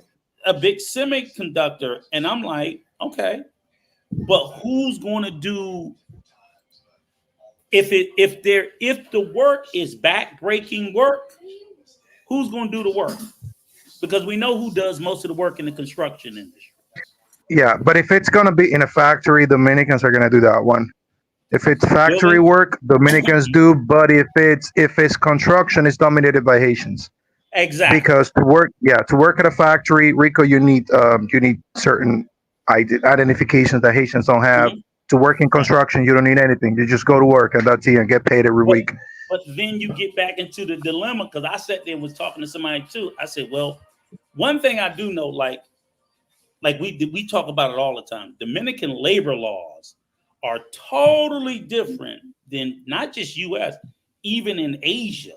So I'm like, if them motherfuckers come from China or Korea, they work your ass like a dog. They make them motherfuckers work from sun up to sundown. And I'm like, I don't know if that's the Dominican work ethic. You know what I'm saying? You could tell me better. I'm like, they just do. So that's in Asia and that's in the US. In the US, while we do have rights, we tend to work 12 and 14-hour days. People just do. It's just, we're raised from a young age. We will work ourselves to death. I don't see that out of my Dominican brothers and sisters. I'm like, 12 o'clock, everybody going to lunch. Fuck that bullshit. I mean, we work through lunch. I'm like, they not doing it. So I see what I'm saying. So I mean, just being on time, we be on time. And Dominicans will not have 3 jobs like you guys do in this state. Exactly. Yeah. So my thing is, I'm like, yeah, Dominican workers are great for Dominican employers because they understand each other. But now, if you're talking about bringing what we call them here in the States and even in Asia, they call them sweatshops. And they call them sweatshops because your motherfucking ass is going to be sweating.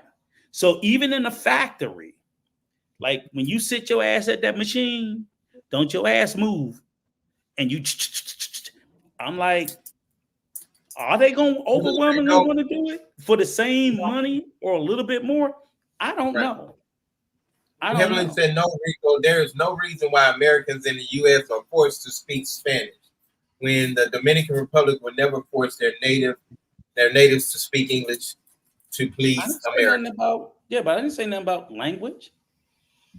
I'm confused. No. In the U.S., I'm confused. In the U.S., we speak everything. Nobody forces. Hell, shit, I got relatives here that don't speak a lick of English and never in the U.S. They don't speak no English. Been here 20, 30 years. Speak nothing but Spanish. You don't have to learn English when you come to the U.S.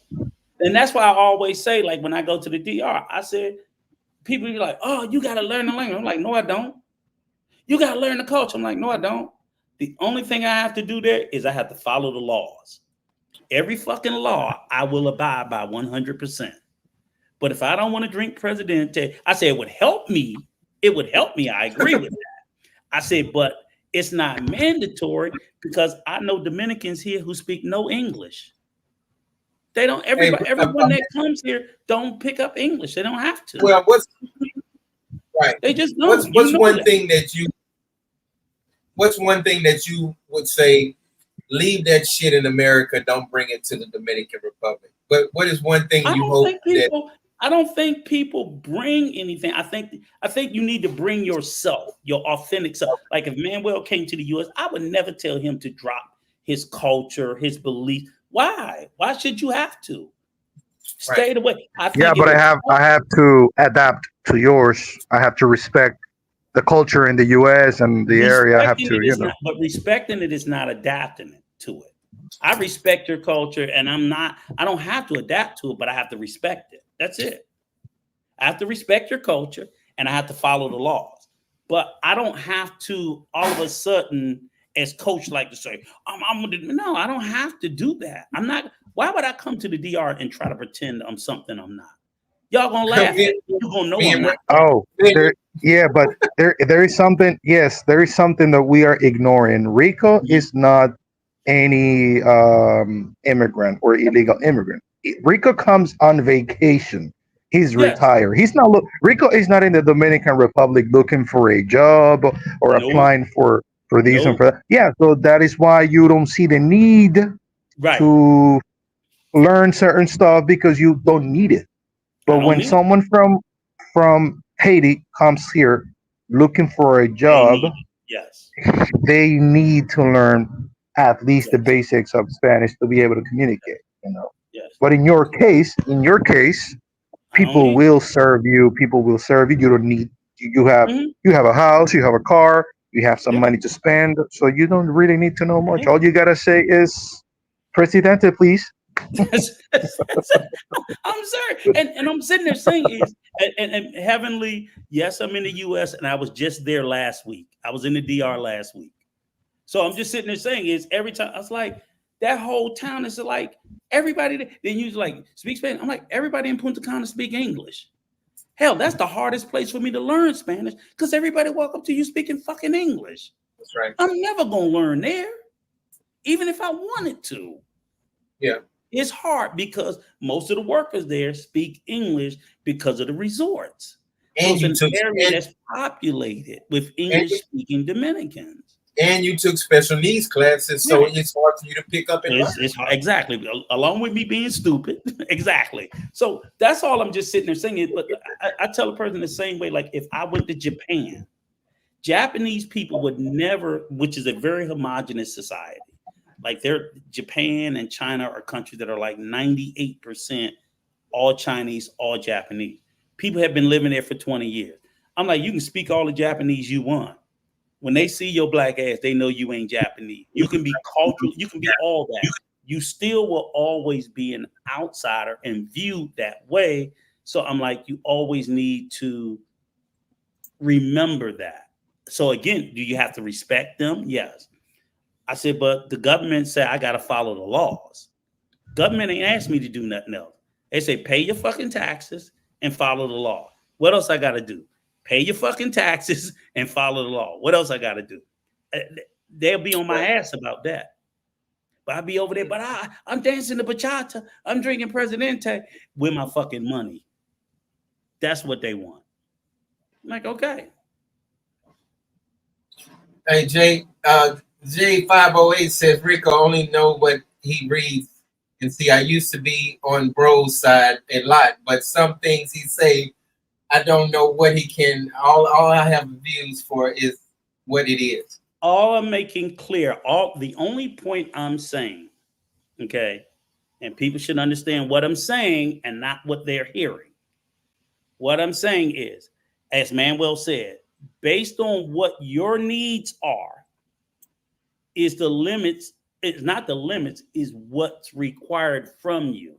I'm not going to the fucking barrio. That's the whole point. You know what I'm saying? I don't go to the barrio in the States. Why the fuck am I go to the barrio in DR? It's irrational to me. Again, which I'll tell y'all this. The same way I tell Coach all the time. When you go overseas, you should be living the same way. You should be living the same way overseas that you live at home. So unless you're living in the barrio or the ghetto in the States, why the fuck are you living in the ghetto overseas somewhere? I want someone to explain that to me. If the same way we talk about some people are so, and right, here's the thing too. The same way we talk about these 60, 70-year-old dudes here, right? That go overseas and dating 20-year-old girls. Motherfucker, you ain't dating them here. Why the fuck you overseas trying to date some 20-year-old girl? It just makes no sense. That makes no sense. So I don't need to, why at 60 do I need to start practicing to do things in another country that I don't do at home? I don't do that at home. So what I need to practice on in the Right. DR, I'm a I agree. foodie. I like to go to nice restaurants. That's what I need to know. Where the good restaurants and the good bars. And I don't need to do things outside of what my lifestyle is here. Now, if I was hanging in the hood and all that shit, then yeah, I probably need to know that. I would agree with y'all 100%. But I ain't doing that. And it just, that's all. So I want Em- everybody, but again, like I said, when Emily, we look, go ahead. and Rico's Mhm. heavily saying that something is definitely wrong in the United States. It is. Some- I'm literally, I'm not disagreeing that things have changed. I'm just of the mindset that things, when I look back over life, I can't remember a time where anything has ever stayed static. And I would just ask all of us, I would ask you, Heavenly, just look back. And I know it's when we think back in the past, we want to go to a space or a time where we feel good. But there's been some rough times in the past. 20 years ago, I'm like, as a black man in America, yeah, things have changed. A lot of shit done changed for the better for me. Because if I go 30 years back, oh, it was rough as a motherfucker being a black man in America 30, 40 years ago. I don't want to go back to that shit. Thank God it changed. Thank God it changed. And it changed for the better of me. It changed for the better of my children. Thank God. So unfortunately, we're going to have to take some of the bad with some of the good because we like the positive changes. Well, I wish it could all be positive, but that's growth. We should know that it's growth. That some of the change that we go through, it's not going to always be good. It just isn't. I wish it I could agree. be, I agree. but Rico got a point, but I love going to the barrio. I appreciate the culture, and I'm the same way. I love the culture too. He called my damn house the barrio, and I don't even live in the damn barrio. Look, and here's this. This is not a looking down on anybody in the barrio, the comp, or whatever the case may be. I'm like, Right, and right. if that's I know your thing, God bless. And I have went when me and my wife have went and did some donations and some helping people in those communities. Right. But then Right. I don't even worry about it then either because my wife, that's her first language is Spanish. So I'm like, shit, why do I need to know it? You know what I'm saying? She goes in there, she speak it. I help carry the shit, give out the donations, help support the people. And for the most part, every time I'm there, they're always trying to learn English. Right. It's the same way when I go with my wife's family in El Salvador. All those assholes speak English. They all speak English. You know what my problem is, Mr. Peppers? I believe the barrio is lit, but I ain't going there with no air conditioning. I'm sorry. That no AC should be killing me. Hey Rico, Rico came to my house. Rico came to my house last week, and it was hot, Rico? Yeah, shit. I saw the devil in the corner with an ice cream cone. I was like, God damn, it's hot here. I can't do it. I'm sorry. I'm not going Where? nowhere. It's not where? Is that in the Dominican Republic? Yeah, that was at your house. Yeah, Rico, please confirm. But Rico was too hot. Yeah, because I got a little jealous, Rico. Dominga said that you took her to a restaurant, to a night restaurant, and I was like, oh, so he took you all to a restaurant, and you were just 20 minutes away from Manuel? No, not 20. It's like an hour actually. You were an hour away, and I was not invited. You were invited, so you take that up with Coach because I told him. Yeah, he was. I said I want to see Manuel and Junior, and Junior showed up, but I guess for whatever reason he didn't tell you. Oh yeah. John. He never takes me into. He never takes me into account. Right. Yeah. But it just be like, nah. So, I mean, again, like I said, I for certain things I'm too soft. I'm like, and I'll be honest with you, and here, you know what the crazy part about it is? is I hope people understand. I grew up barrio combo. I grew up. I don't miss that shit. I don't miss being poor. I grew up poor. I don't miss it. I just don't. Right. I don't have any sense of fondness about it. I didn't like that shit then, and I still don't like it. I just don't. And I grew up. The first time I slept in my own bed by myself, I was in the army. So we grew up poor.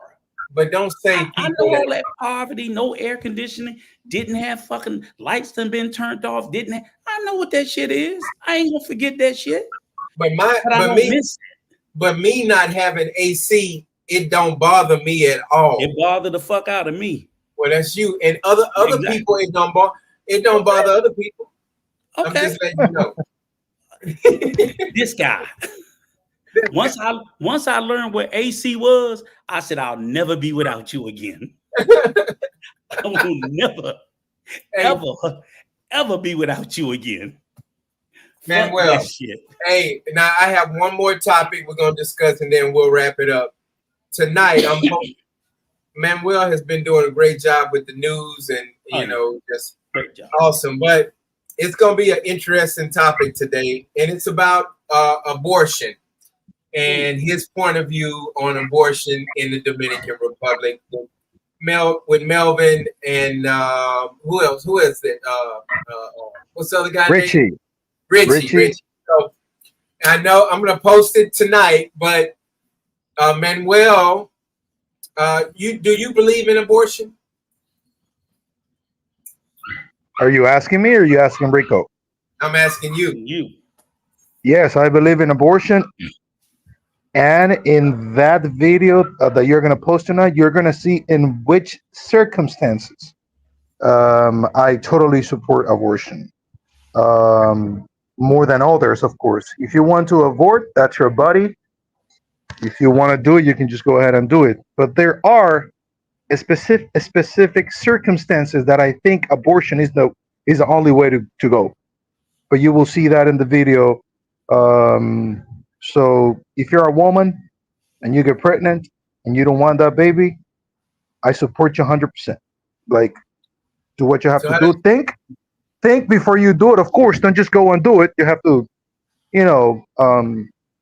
think it over and over and be sure that that's what you want to do. Because Rico, can you get pregnant? Nope. No, then we are not the ones to decide. So women are the ones that get pregnant. So let them decide what they want to do. And I would appreciate if my girlfriend gets pregnant. Of course, I want her to tell me before she does an abortion. I would appreciate that. Like, hey, this is happening. This is what I want to do. So we both take that decision. That would be the smart move, I think. Mm-hmm. But yeah. Yeah, I agree with you 100%. I absolutely do. And let me just say this from the get-go. I'm not religious. I'm agnostic. So again, I understand my Christian brothers and sisters, how they feel about it. So I just want to say that there is a large population of us that are secular. So I don't look at it from through a religious lens. If I did, I would probably feel the same way that you guys feel. I do not think that women should be using it as a form of birth control at all. So I think it should be rarely ever. I think which that's one thing I don't like about the DR. I think that their lack of sex education is deplorable. It's like they just don't do it. They don't talk about it. And I think that, they wouldn't have such high rates of teen pregnancies, because I'd rather live in a world where the pregnancy is prevented in the first place. So you don't have to do an abortion. You know what I'm saying? I'd rather you be on the pill, whatever the case may be, because I don't want people to have abortion. I'd rather you prevent the pregnancy in the first place.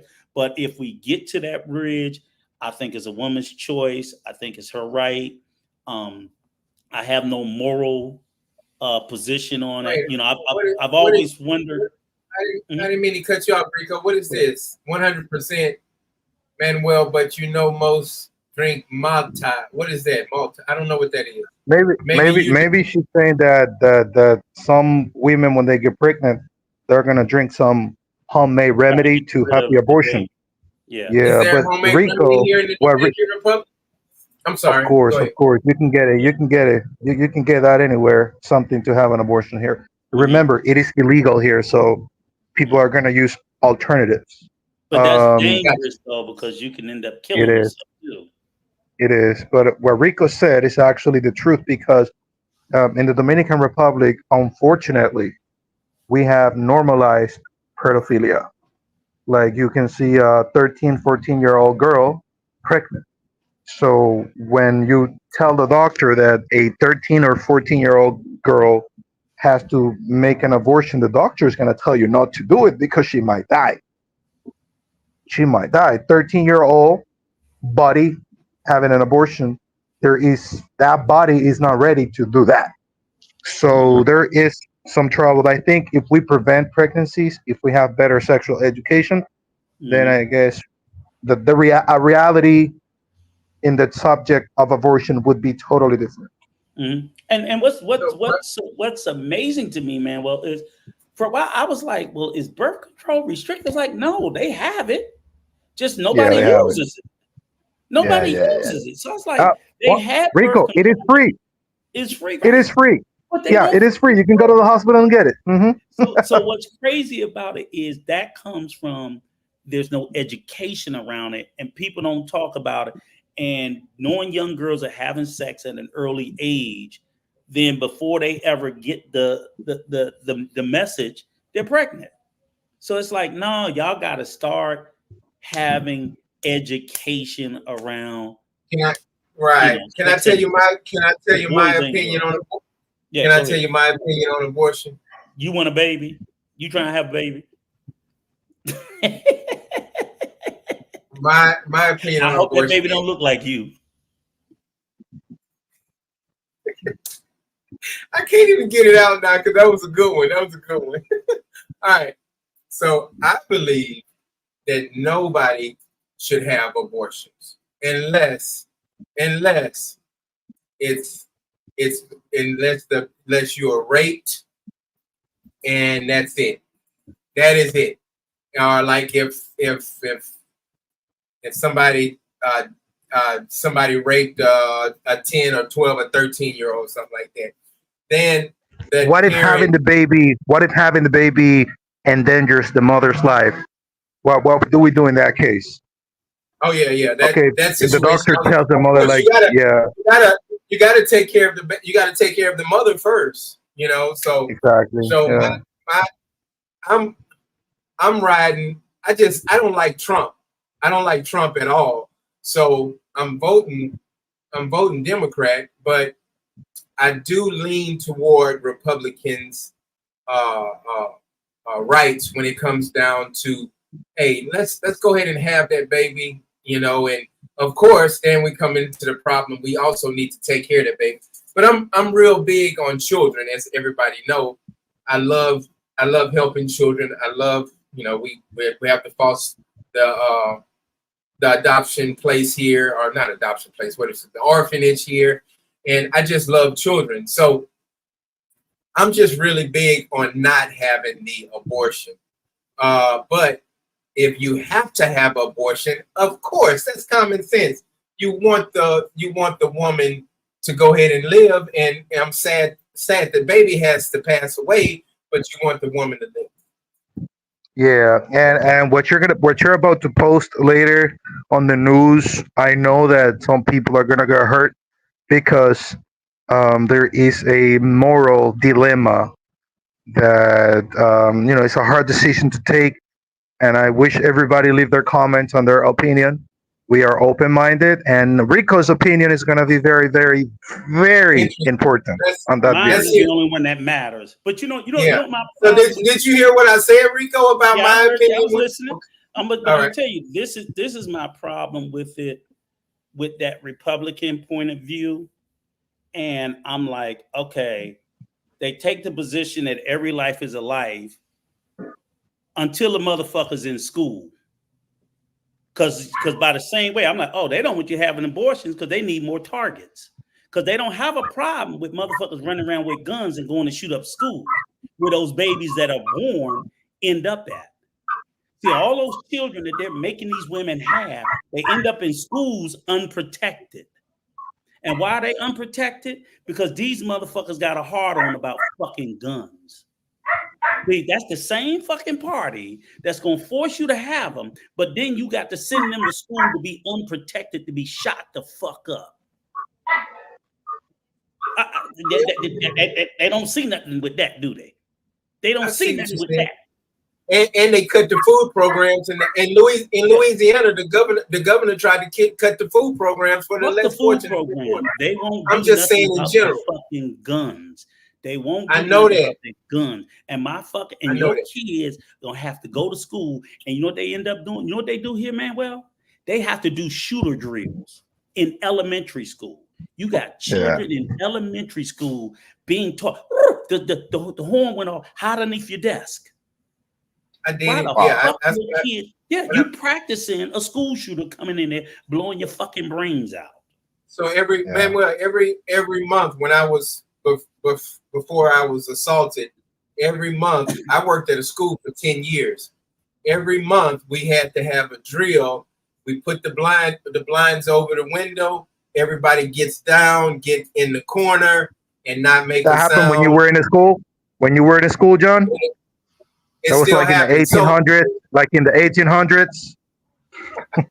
We still have the drill. So my point is, that's a good one. But we have the drill. We have that drill because do y'all have that drill here? Where we do earthquake. No, we do earthquake drills 1 a year. They do like an earthquake drill just in case there is an earthquake. What you should do.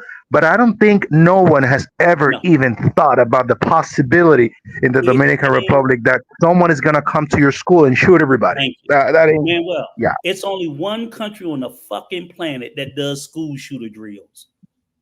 No other country on the fucking planet does school shooter drills.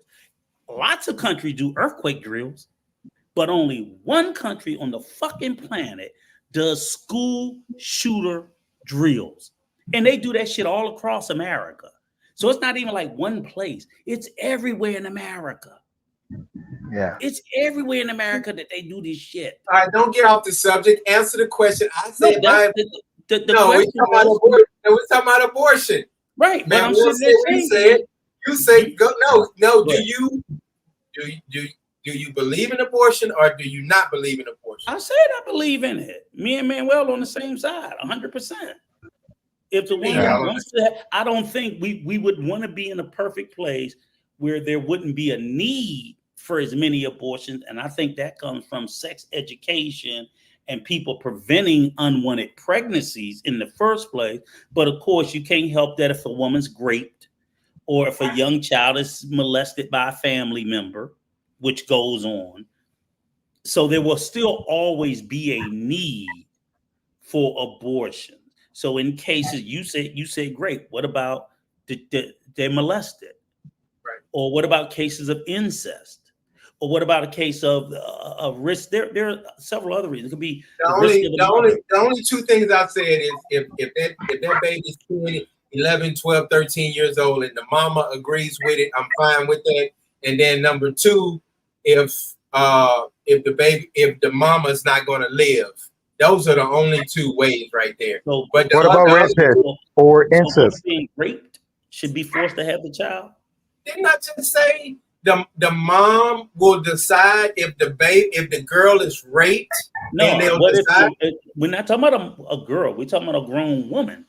If a grown woman is raped, you're going to make her have that baby? I mean, why not? Because she was raped, John. I know she was raped, but it's still God's child.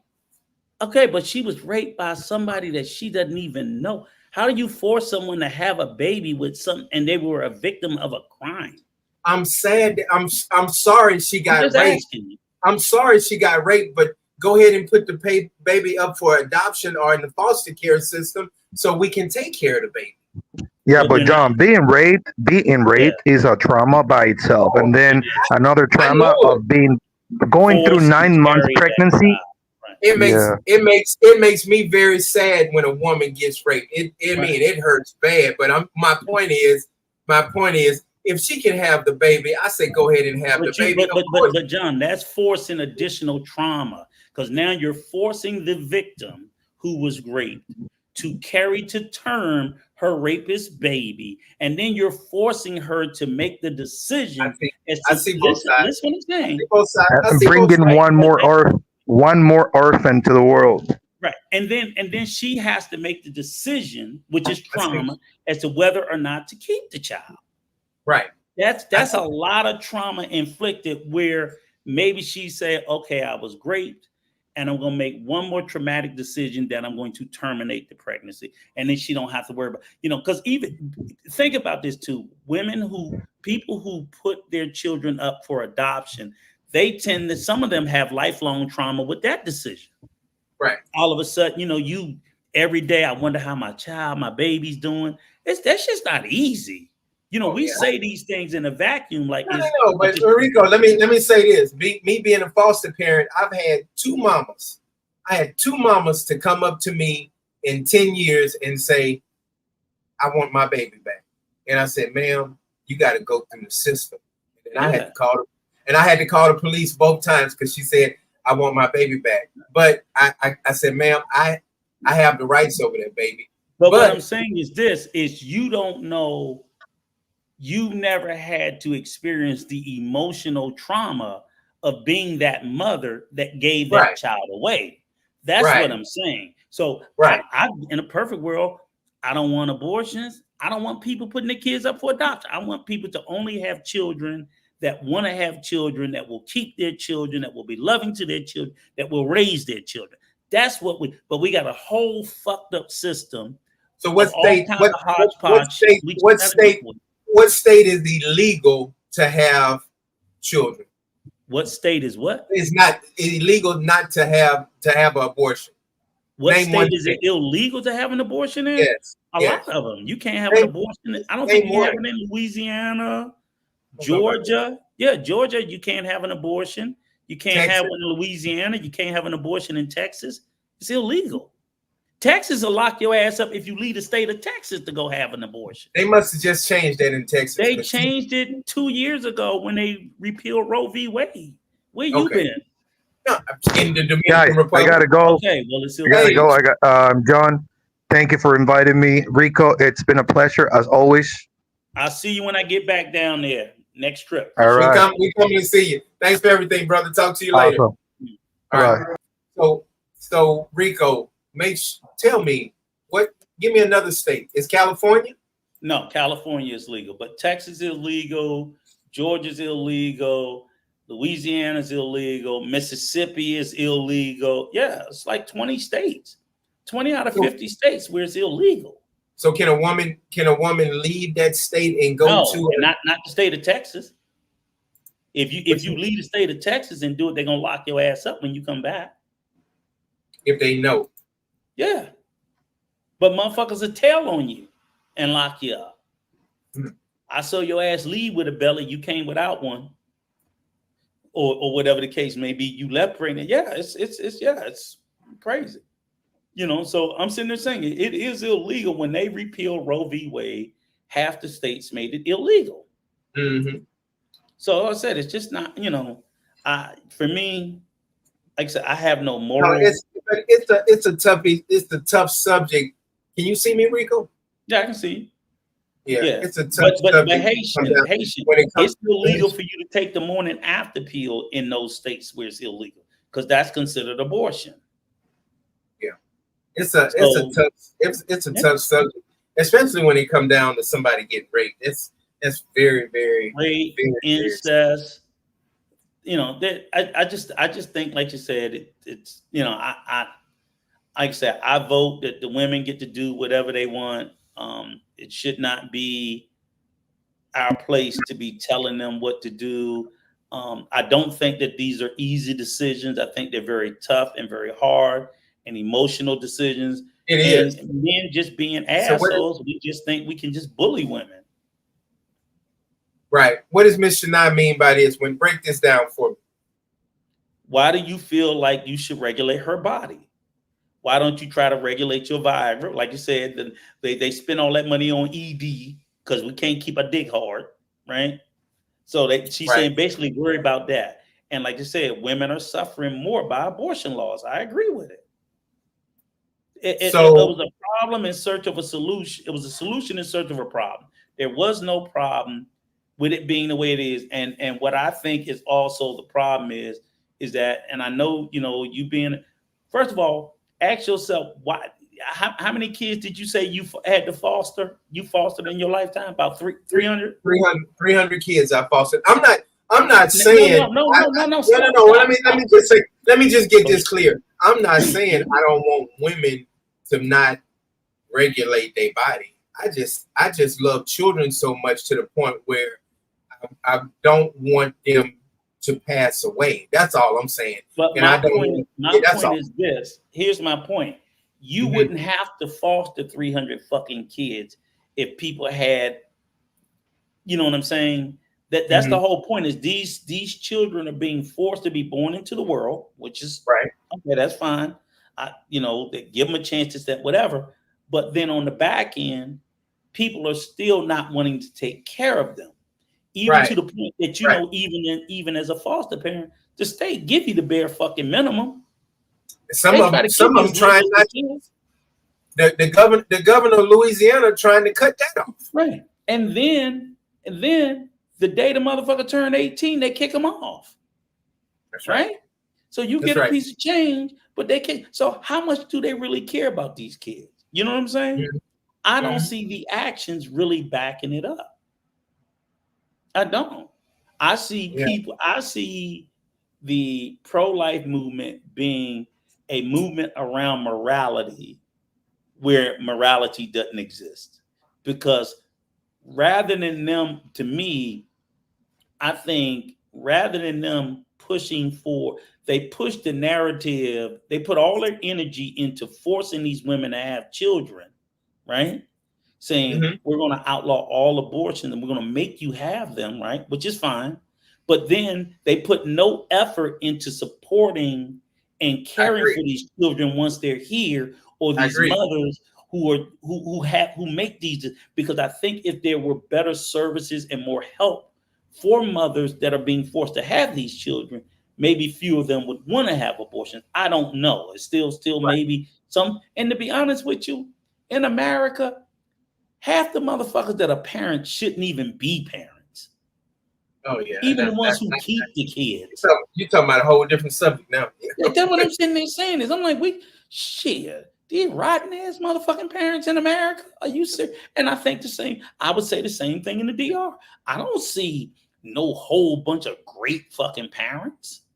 I don't. Even on the island. So even on the island, they at least they have an excuse. They have an excuse, Rico. No, they don't have no goddamn excuse. They ain't got no money coming in. They don't have fucking kids. If you don't have money, that's the very first notion. You shouldn't be having children that you can't afford. Period. You should be able to afford to parent that child. So that's why I said when I was telling Manuel, the discussion around sex education, that should be a component of it. Like, don't have children before you're ready. You know how many American women lay down? I just sat there and said, you're making a dumbass argument to dispel. I just said, in America, too many people are having children that should not be having children. They're ill prepared to parent. Same thing in the DR. Well, just don't act like it's not the DR. In a lot of countries, people are ill prepared to parent, and they shouldn't be having children until they got their shit together and they're prepared. But they just don't. They just want to have kids and worry about the consequences after the fact. Period. That's the problem. Do you think that's the problem, or do you think that they just got to do that to make a couple of dollars? Some of them. Ain't nobody making you have no fucking kids. I'm talking about having sex. I ain't saying nothing about kids. No, what do you mean? Just because you fucking doesn't mean you need to conceive. Again, what I said when I said with Manuel, and Manuel admit they have free birth control. but the education around it in the Dominican Republic is pathetic. I think there would be, and the DR has a very high single mother teen motherhood rate, and that's just because they don't discuss sex education. Yeah, So they said that I read several articles, and the girls all say nobody talks about it. So by the first time they hear about it, they're already at their fucking gynecologist, with the baby doctor. The first time they hear about it. So maybe some of them will take birth control to prevent the second and third, but the first one's here. And I'm like, that's where they should have had it, because you shouldn't be 14 and 15 and a mother. Right. But and I told when Mr. Nye saying women are passing away, the woman needs to, they need to have an abortion if the woman is about to pass away. That's all. That's hands down. So I'm totally in agreement with that, Mr. Nye, because but she's talking about here in the U.S. ever since they repealed Roe v. Wade, they've linked direct correlations to women, and predominantly, here's the thing, Coach. Most of the women that have died so far have been Black women in the U.S. because they couldn't get treatment living in states with these restrictive abortion laws.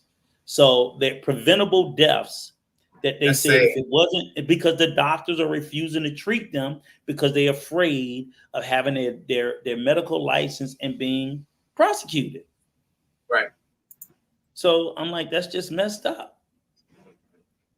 There are incidents when someone might get raped, but Coach has a point.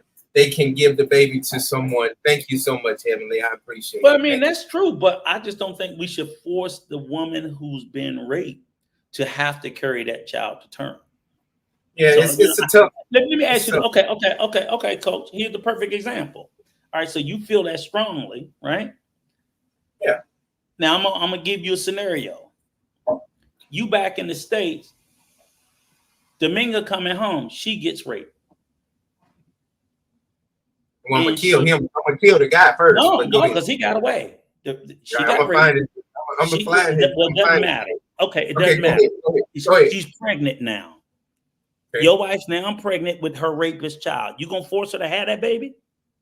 No, I didn't say that. I said, but no. Don't you twist this shit. She got raped. She can have the baby and give it away. That's if she wants to. You're going to force your wife to have her rapist baby. I never said force. I said if she wants to. Whatever. No. You said I think they should have it. That's right. I'm still saying the same thing. If she wants to, but I'm still gonna kill the nigga. Take her one out of it. Mm-hmm. If you're in the States and Dominga got, God knows I hope it never, because I'm gonna help you kill the motherfucker. Right. But if something like that was to happen, you're going to think, well, if you want to, ain't no way in hell. Shit, I'd have my wife in stirrups trying to get rid of that motherfucker. You are crazy. Ain't no way in hell I'm gonna sit there and even conceive my wife having a child of her rapist. No way. 508 says Rico's right. After we kill him, we ain't having his baby. I don't give a fuck. We not having his baby. So ain't having. My wife is not having her rapist baby. Period. In no circumstance. In no circumstance. If she believes, what if she believes? It's not happening. But what if she believes that? Hey, okay. You might as well go ahead and marry that motherfucker because we ain't no way in hell. No way. I'm laughing at you because you said you might as well go ahead and marry the motherfucker. Yeah. There's no way. Okay. There's no planet or lifetime where that logic. So what if your wife say, hey, I'm a Christian. I'm gonna go ahead and have the baby, but we're gonna drop the baby off at the foster care agency. I ain't built that strong. No, absolutely not. Right.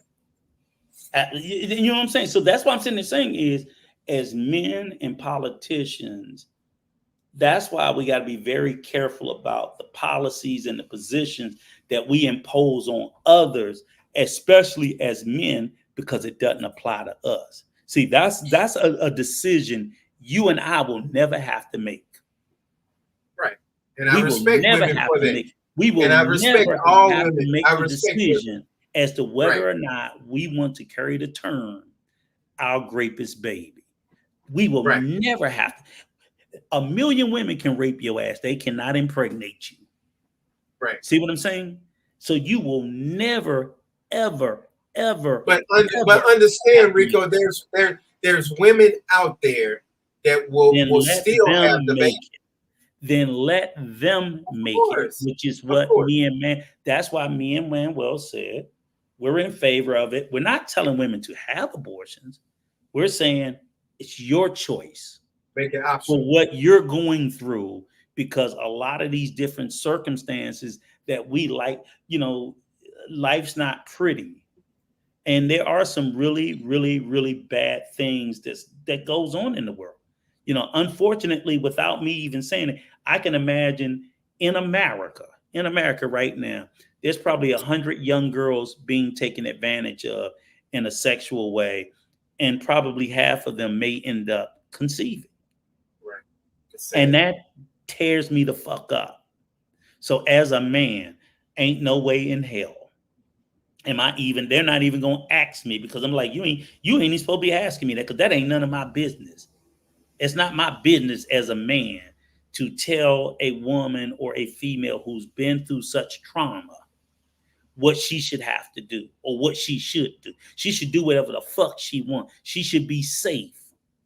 She should have been safe from this happening. But now that this has happened, whether it's through incest, molestation, rape, whatever the case may be, now that it's happened, how dare you as a man have any motherfucking thing to say? I'm gonna tell you, niggas, sit down next to me and shut the fuck up. Because we don't know what that feels like.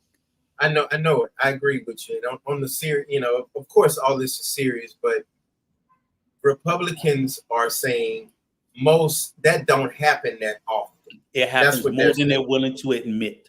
No, what I'm saying is they have a lot of people. They have hundreds of thousands of women having abortions just because they don't want the baby, because they had a one night stand and they don't want to have the baby. That's what I don't believe that. I don't believe that. I do believe that there are women who do that. I'm just telling you what. Yeah. So what I'm sitting there saying is this: I think what they do is, I think they over exaggerate on one side and under exaggerate on the other. So again, yes, there are women who sit there, and there is a percentage of women who. Here's the thing: the reason why I don't think, and I hear this argument, and any of the ladies in the chat, please educate me. Men, we need to understand shit, right? I don't think having an abortion is not as willy-nilly as we make it sound. Shout out to J-Day. I think even the decision to want to terminate a pregnancy, it's an emotional decision, one. And also, having an abortion starts to take a toll on a woman's body. I believe I heard or read somewhere, like, if you have like maybe one or two, you may lose the ability to conceive again later on. You know what I'm saying? Mm-hmm. So there's a lot of negative effects. So I don't think that the majority of women having terminations are doing so willy-nilly. Also, this notion that, yes, there are cases where some women have had 5 and 6 abortions. They are in the extreme minority. The majority of women have had maybe one. They don't go back and do, because then after that, they take better, okay, I'm going to get on the pill, I'm going to do whatever, yada, yada, yada, yada. I had that one fuck up, I had to do that, I'm going to take protection. I think that's the majority of them. Like probably in the high 80% of women have probably had one termination. And nobody wants to just keep doing that shit. Hell, even the cost of it out of pocket is prohibitive.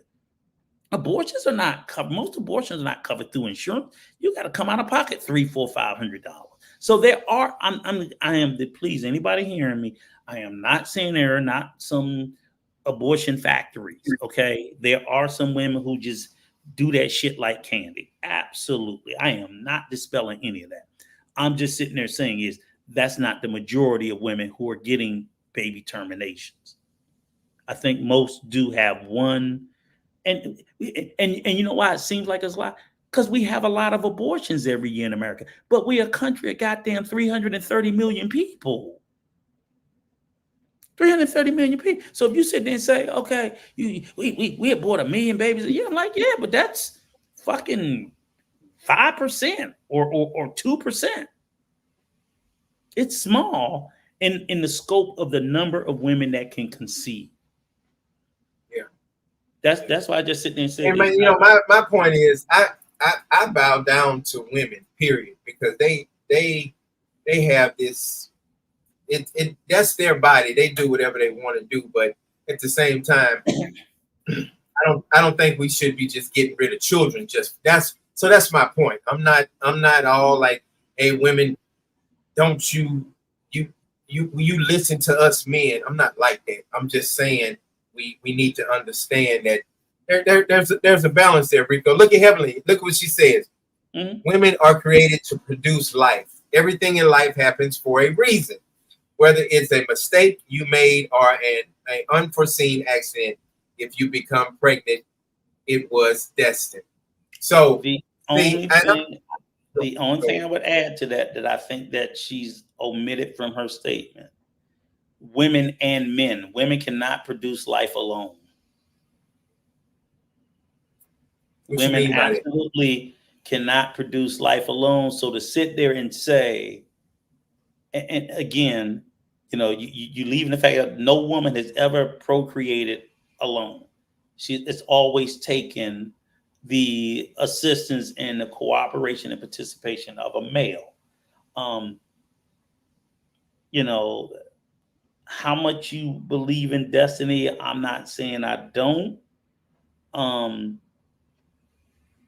But I mean, a lot of things in life are predetermined and predestined, but we still go through life trying to change and alter the outcome.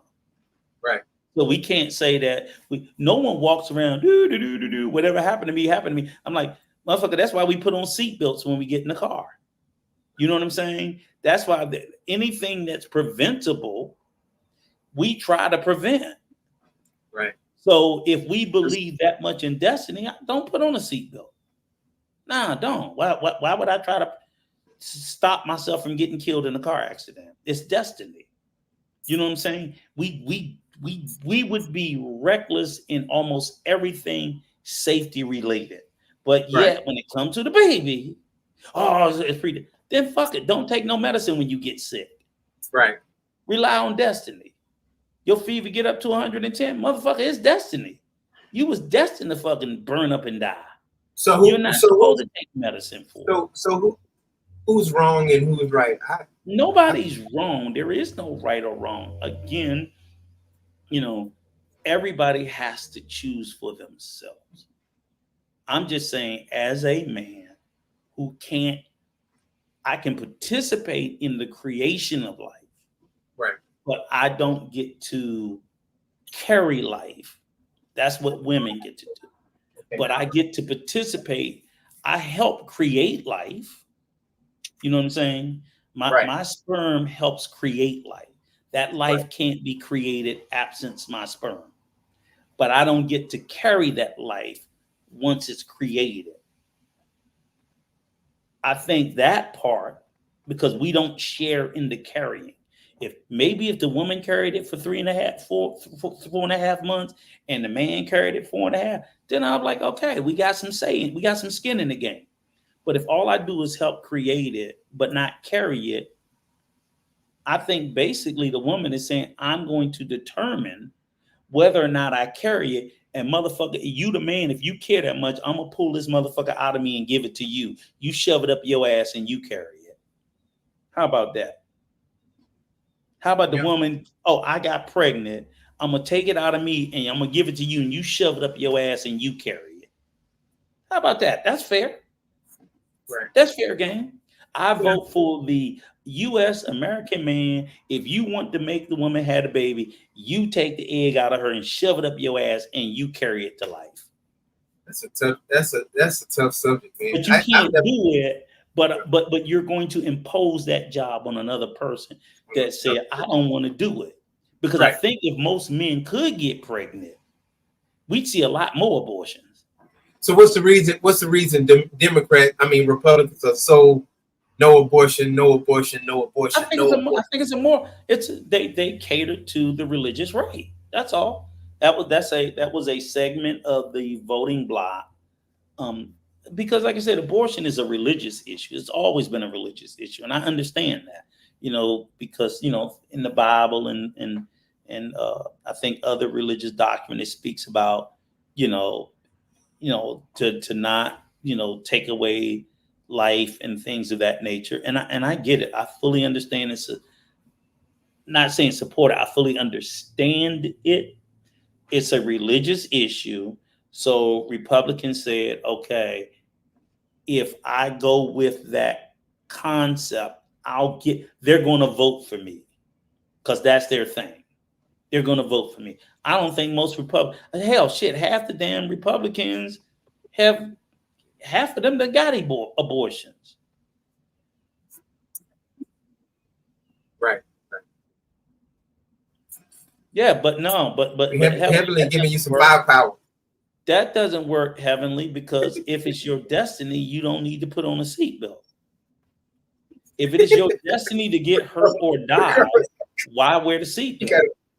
You got to come back. You got to come back. That's just my issue. If she's saying you're putting your seatbelt on to prevent getting hurt or to die. Right. That's why we put on our seatbelt. They tell us seatbelts save lives. If it's your destiny to die, what the fuck you putting the seatbelt on for? That's my question. So do you believe in destiny or you don't? Because people who believe in destiny, I'm gonna get in the car, let's go. Why you got that cross? Why you got that cross on your door? Why you got that sign of the cross on your door? That's a fucking truck. That's a car. That's the wreath, and that's a car. Let me show you. No, that's a Jesus Christ. That's a cross. Okay, if you say so. Yeah.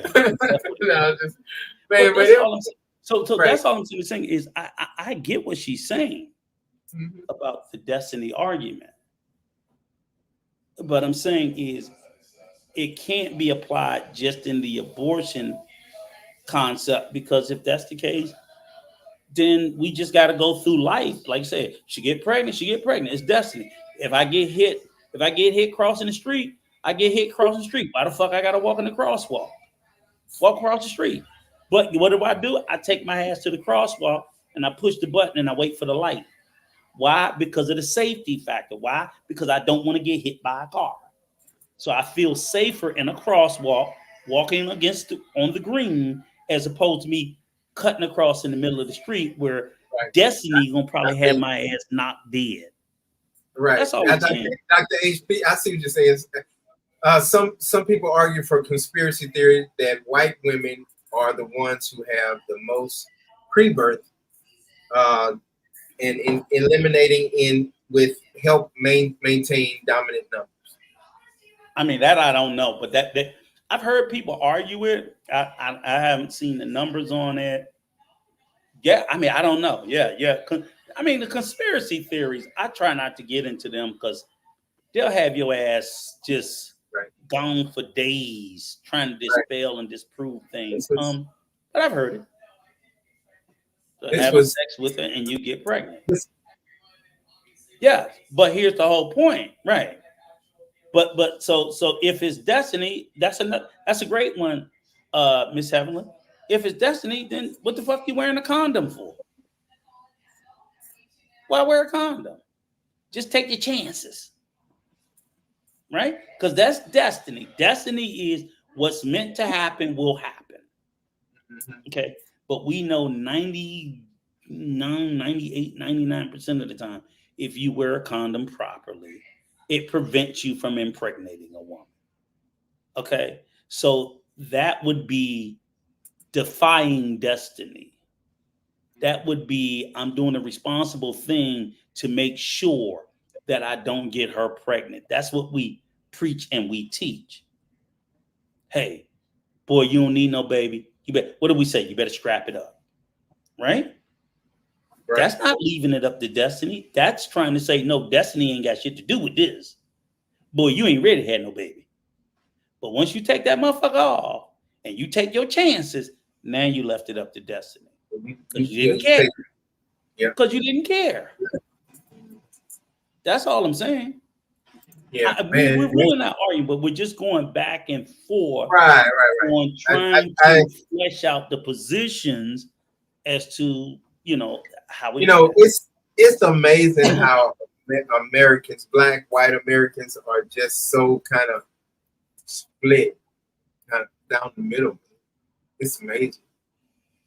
That's I didn't know I was going to be talking about this today, but we talked about it because of the Dominican Republic. We just broke it up, and it was interesting. It was good. But go ahead. What you was about to say, Rico? No, I said you brought this nonsense up. No, I brought it up because I'm about to post it in about 2 minutes. The Siamese twins, the only conjoined. I'm sorry, Rico. The conjoined twins. I'm about to post the video in the next 30 minutes, and all three of the Dominicans said, though, that conjoined twins, they should not have had that baby in the Dominican Republic because the baby suffering and the family suffering. But the mom, and I met, hold on. I met the family. I've spent time with the conjoined twins like 4 or 5 times. The Dominican route, you guys, even Rico, you even donated some money and some wife toward them. But 3 Dominicans, I'm not involved in this at all. 3 Dominicans said when they found out that this baby, these conjoined twins was going to, be conjoined, that they should terminated the pregnancy. Yeah. So I'm going to see what, and me personally, I would have said, go ahead and have the conjoined. But all the Dominicans that's going to talk in the next 30 minutes, I'm going to post that video. All 3 of them said no, they should not have had those babies. And that's what I'm saying is that, again, the same thing going back to when we were having a discussion about, the terminations in the first place, is that these are not easy decisions. These are tough choices. And sometimes you have to make a pragmatic choice. I would say being in a country like the DR, poor, because they are poor. That's what they say. We gotta take the romance out of it, because I'll tell you, oh, you can't say that. Then motherfucker, you support that. They say no, you're right. They say that.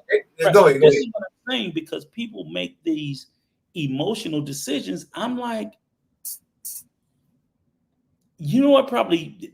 what I think about the most?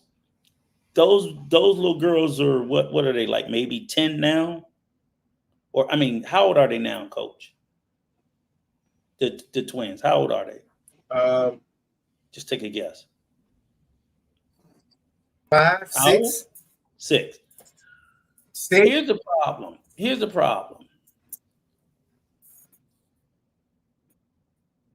In the DR, I'm breaking up a little bit. There is no services, no nothing. Those girls are dependent on their parents for the entirety of their life. See, it's not like the U.S. where a set of conjoined twins in the U.S. could potentially have the ability to have a life for themselves. You know what I'm saying? Like a set of conjoined twins in the U.S. can grow up, become adults, leave their parents' house, and live on their own. The chances of that shit happening in the DR is less than 0. So they're barely going to be able to be educated, because what school is going to be able to accommodate their educational needs? None. So now they're barely going to be educated because they're going to have to rely on what education they get from their families. Maybe some and again, I always get frustrated with people from the US and from the West. I'm like, motherfucker, they don't have what we have. So we have got to stop looking at it through the lens of, oh, here in the US, yes. There, no. Let me answer this question real quick.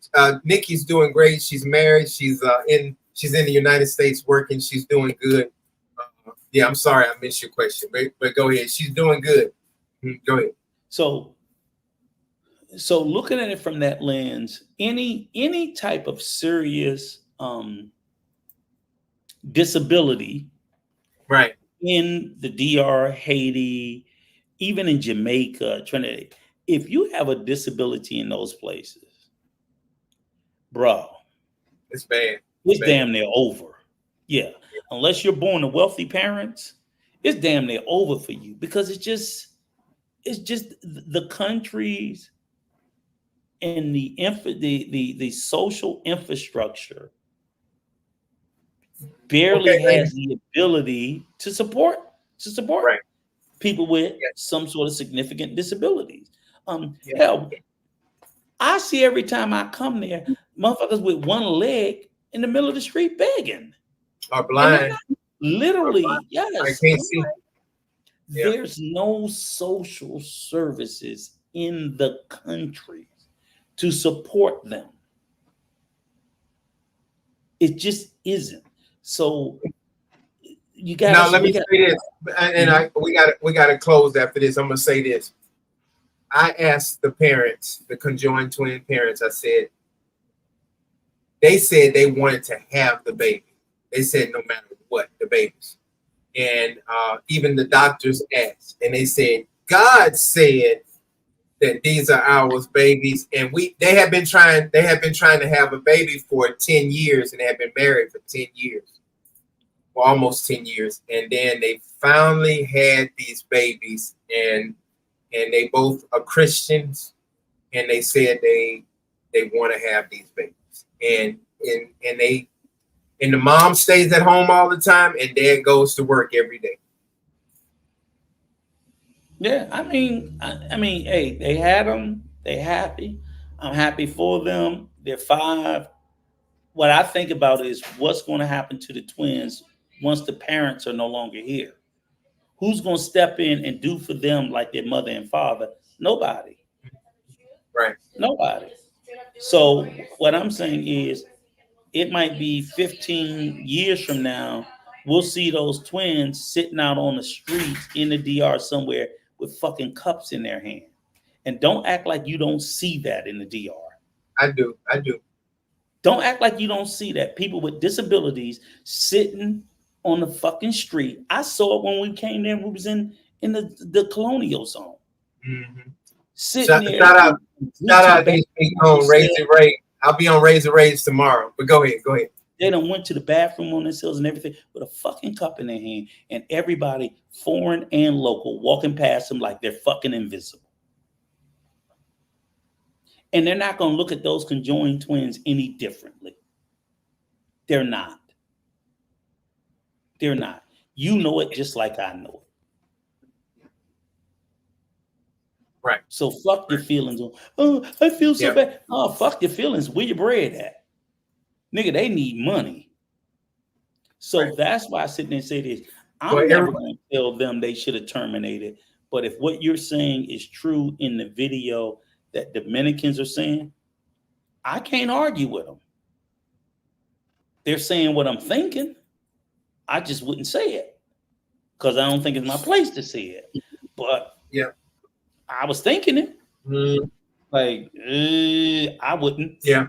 I would. If I was in the DR, I wouldn't give a fuck if the baby was healthy.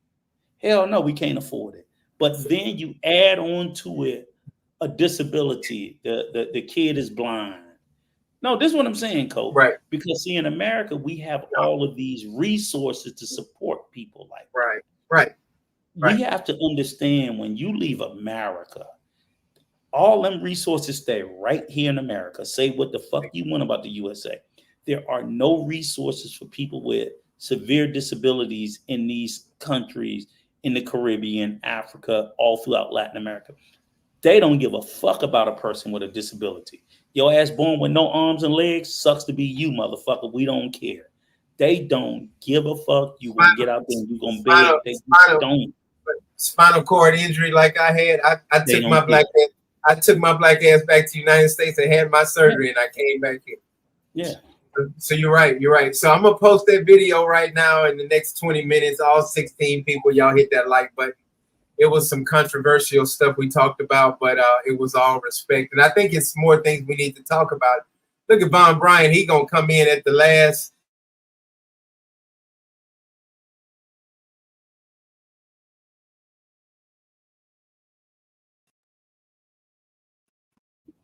Everybody, y'all just take care of and respect one another. It's all about peace, love, and kindness. As long as Rico have an air condition, he's good. I'm good. And tell J-Lard, no, they don't take care of the old either. That's not always true either. No. No, that's not. See, that's what I'm saying. No, but they take now. Maybe he's talking about the family takes care of the old, because that's true. Most of them, more than the United States. More than the United States. I go to the compost, Rico, and I see the older people with the younger family. Yeah, and I see that a lot. But listen. Dr. HP. Yes, it happens a lot.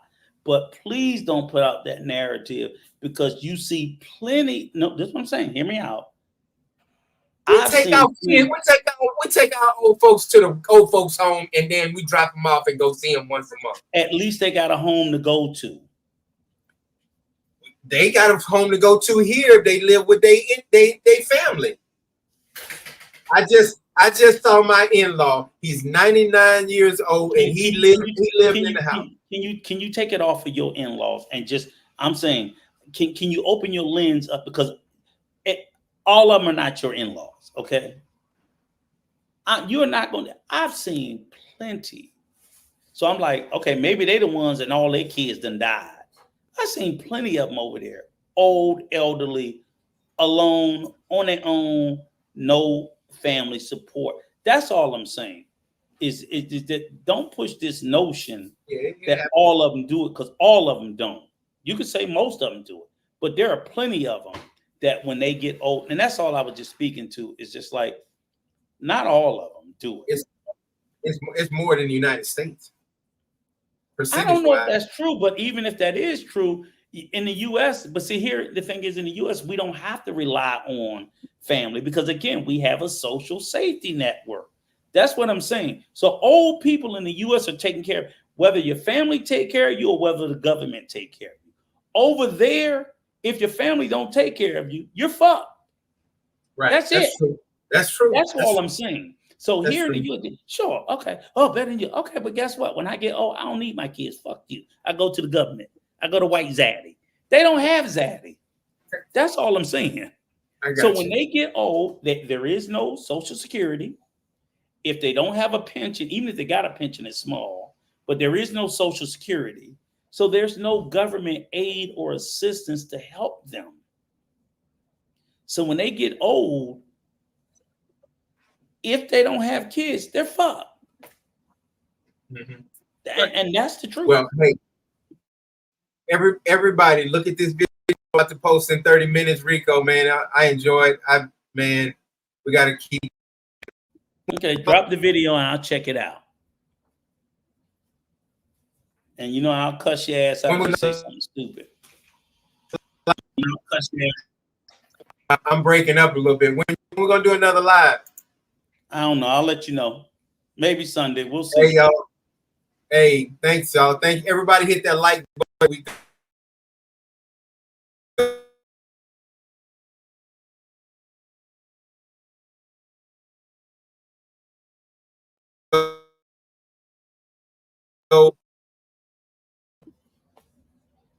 Yeah, your hood Wi-Fi going. Y'all take care, Rico. Thanks, man. Thanks for everything. It is. Y'all take care. Bye. Peace. Hit the like button. Everybody hit the like button. Everybody hit the like button. Everybody hit the like button. Everybody hit the like button.